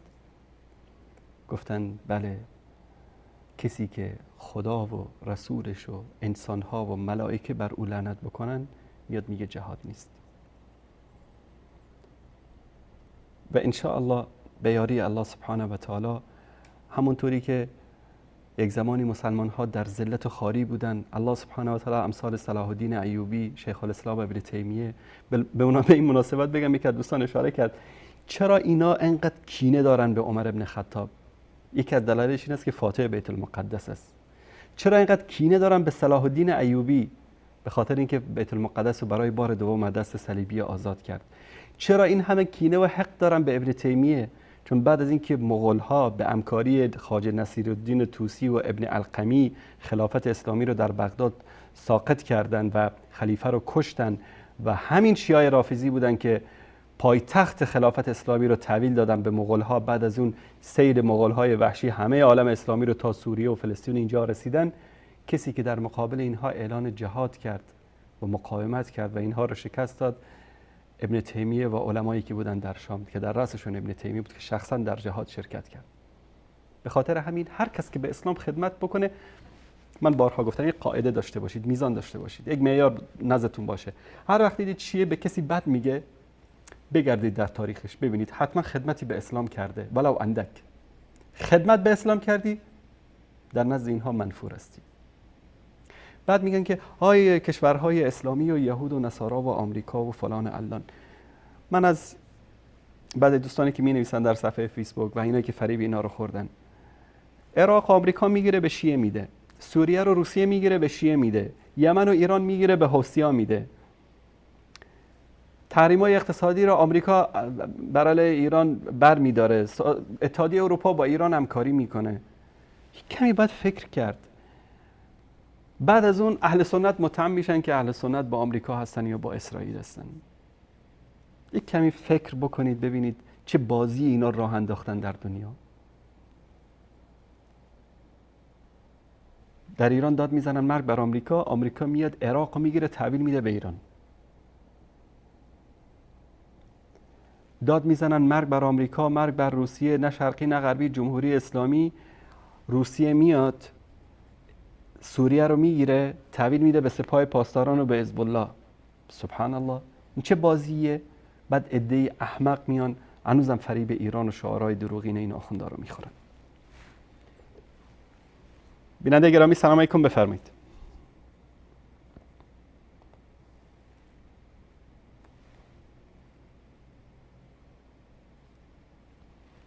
بله سلام علیکم، بفرمایید. بله سلام علیکم. علیکم السلام و رحمت الله و برکاته. استاد انصاری عزیز سلام برسه، خیال دارین سر شما خوبه؟ سلامت باشید، تشکر از شما. عزیز هستم استاد انصاری، برنامه تصحیح کردم، برنامه بسیار خوب با معلومات را که ارائه کردی در مورد فلسطین و در مورد آخوندا که شرک اکبر یا به حساب دارن و میخوایم یک مورد آقای انصاری در امی مطلب در یادم یک داستان را آورد که واقعیت جایش به حساب مناسب دیدم که امیر در برنامه تان زنگ بزنم بگویم. امو رقم که طبق آیات را که خود در برنامه به حساب خواندی و ترجمه کردی در باره ابوالعب و ابوجهل، شما باور کنی آقای انصاری یکی از دوستایم یک سال پیش مریض بودن، خدا بیامرزش فوت کرد، تکلیف سرطان داشت. در مرحله آخرش که در شفاخانه دیدنشان رفتیم، یک دکتر ازی بود، چون در اینجا دکترها خود کلش مشرکین هستن. بله. دیگه به حساب تداوی را در ختمش بود، دیگه تداوی نمیکرد، فامیلش کوشش میکرد که به حساب دکترها چی کنه. همین دکتر آمد و چون من هم میخوایم کار با زبان انگلیسی گپاش من به فارسی میگم. بفرمایید. همون دکتر میامد برای فامیل امی دوست من میگو که شما هیچ وقت امیدتان قطع نکنید، خدا امی خدایی که به حساب ما شما را از کرده امیره میشه که شفا بده. در موجه آقای انصاری در دل من شک کرد، من از این سوال کردم که امی خدایی را که تو میگی کدام خدا را تو میگی؟ همین دکتر متخصص روی خدا سنما داد و فهمی خدایی که همین زمین و آسمان و تو مرز کرده. باور میکنی آقای انصاری در دل خود گفتم سبحان الله، خدا تو را هدایت کنه که کلمه را بخونی و در آیت شوی. یعنی باور کنی که پروگرام شما را میبینیم و این آخوندا به این شکل که مزخرفات که شرک به علای بی نیاز میارن، امروز امی کافرایی که ما کافر میگیم میشه که به خدا عقیده نداره، مگم باور که خدا را به حقانیتش مشناسن. درست، دقیقاً. در مورد فلسطین که شما معلومات دادید، ایران یکی از دشمنای بزرگ اسلام هستند. اینایی که در مسیج در فیسبوک در پروگرام شما نشته میکنن یا خود از یا به مو شکل که شما تشریح کردین و ویدیو رو نشان دادین، یا خود از یا نه تنها که بیت المقدس یا به مکه مکرمه احترام ندارند، به مدینه منوره که قبر رسول الله صلی الله علیه و سلم احترام ندارند. ما آقای انصاری یک مورد دیگر رو میگیرم، بخشش میگویم که وقت برنامه ته میگیره. بفرمایید.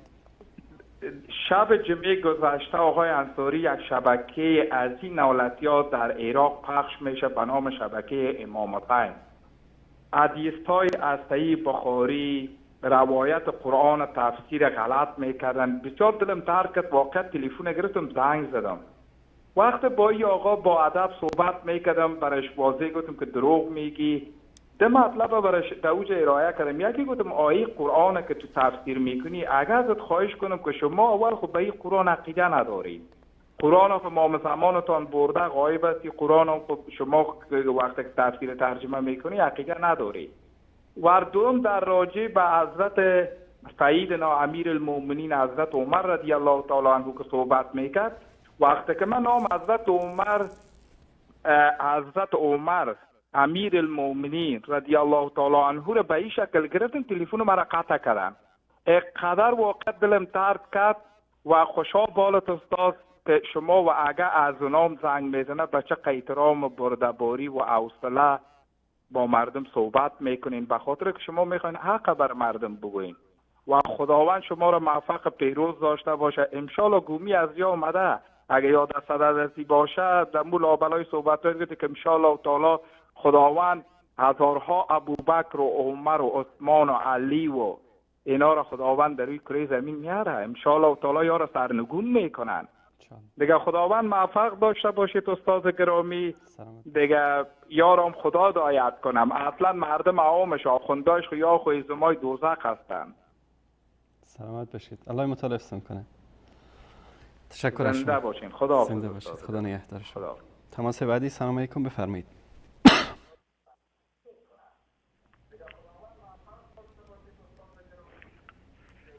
بله بفرمایید. الو سلام. سلام و رحمت الله. خوب هستید؟ سلامت باشید. صحبت بفرمایید، دارید با من صحبت میکنید. سلام انصاری، خسته نباشید. سلامت باشید. ذبیح الله هستم از ریاض. بفرمایید آقای ذبیح الله. من این چند تا روایتی که گفتین میخواستم اگر زحمتی نیست برای شما بذارید کانال تلگرامتون. در مورد بیت المقدس که گفتیم؟ بله. چشم، حتما ان شاء الله. بعد ما الان 2 هفته یا 3 هفته پیش هم چند تا روایت آوردیم در مورد حضرت علی و حضرت فاطمه. بله. که توهین کرده بودن. اون هم اگه زحمتی هست بذارید ممنون میشه. حتما ان شاء الله. چشم. تشکر. دستتون در نکنه. زنده باشید. تشکر از شما. قربان شما. خدا حافظ. بله سلام علیکم، بفرمایید.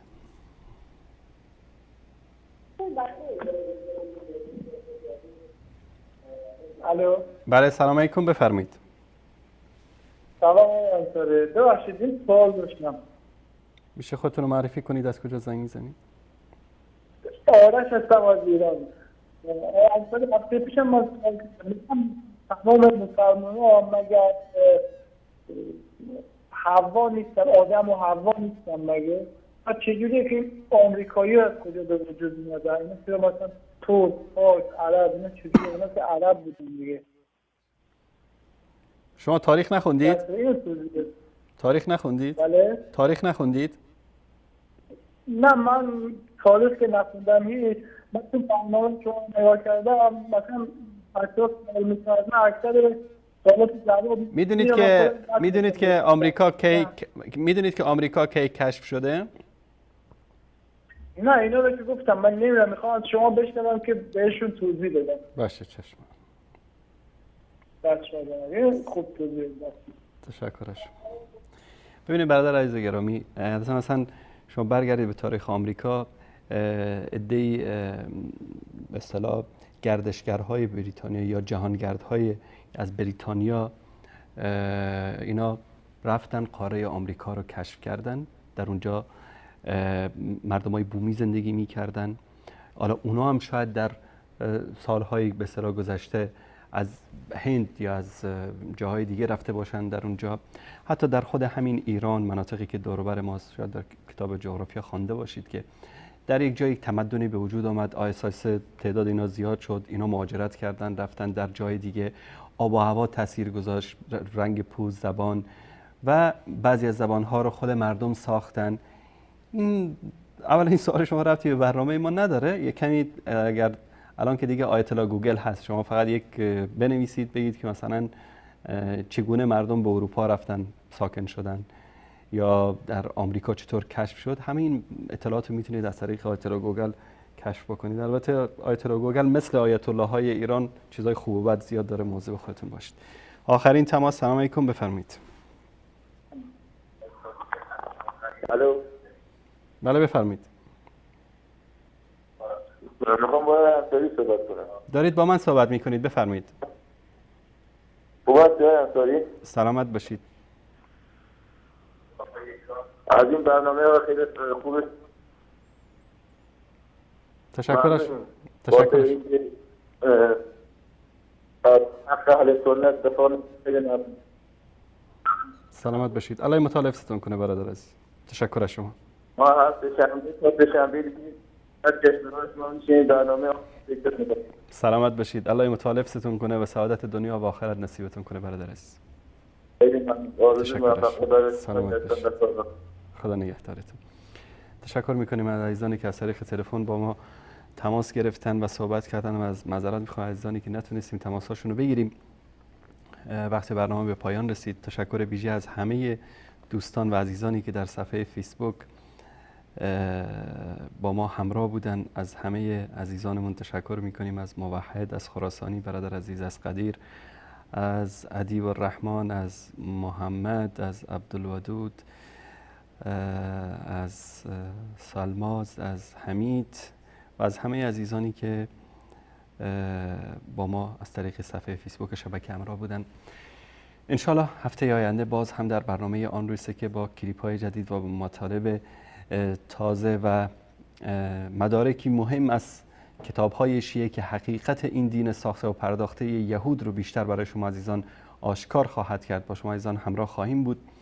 الله سبحانه و تعالی یار و نگهدارتان باد و صلی الله علی سیدنا و حبیبنا محمد و علی آله و صحبه اجمعین. و السلام علیکم و رحمت الله و برکاته.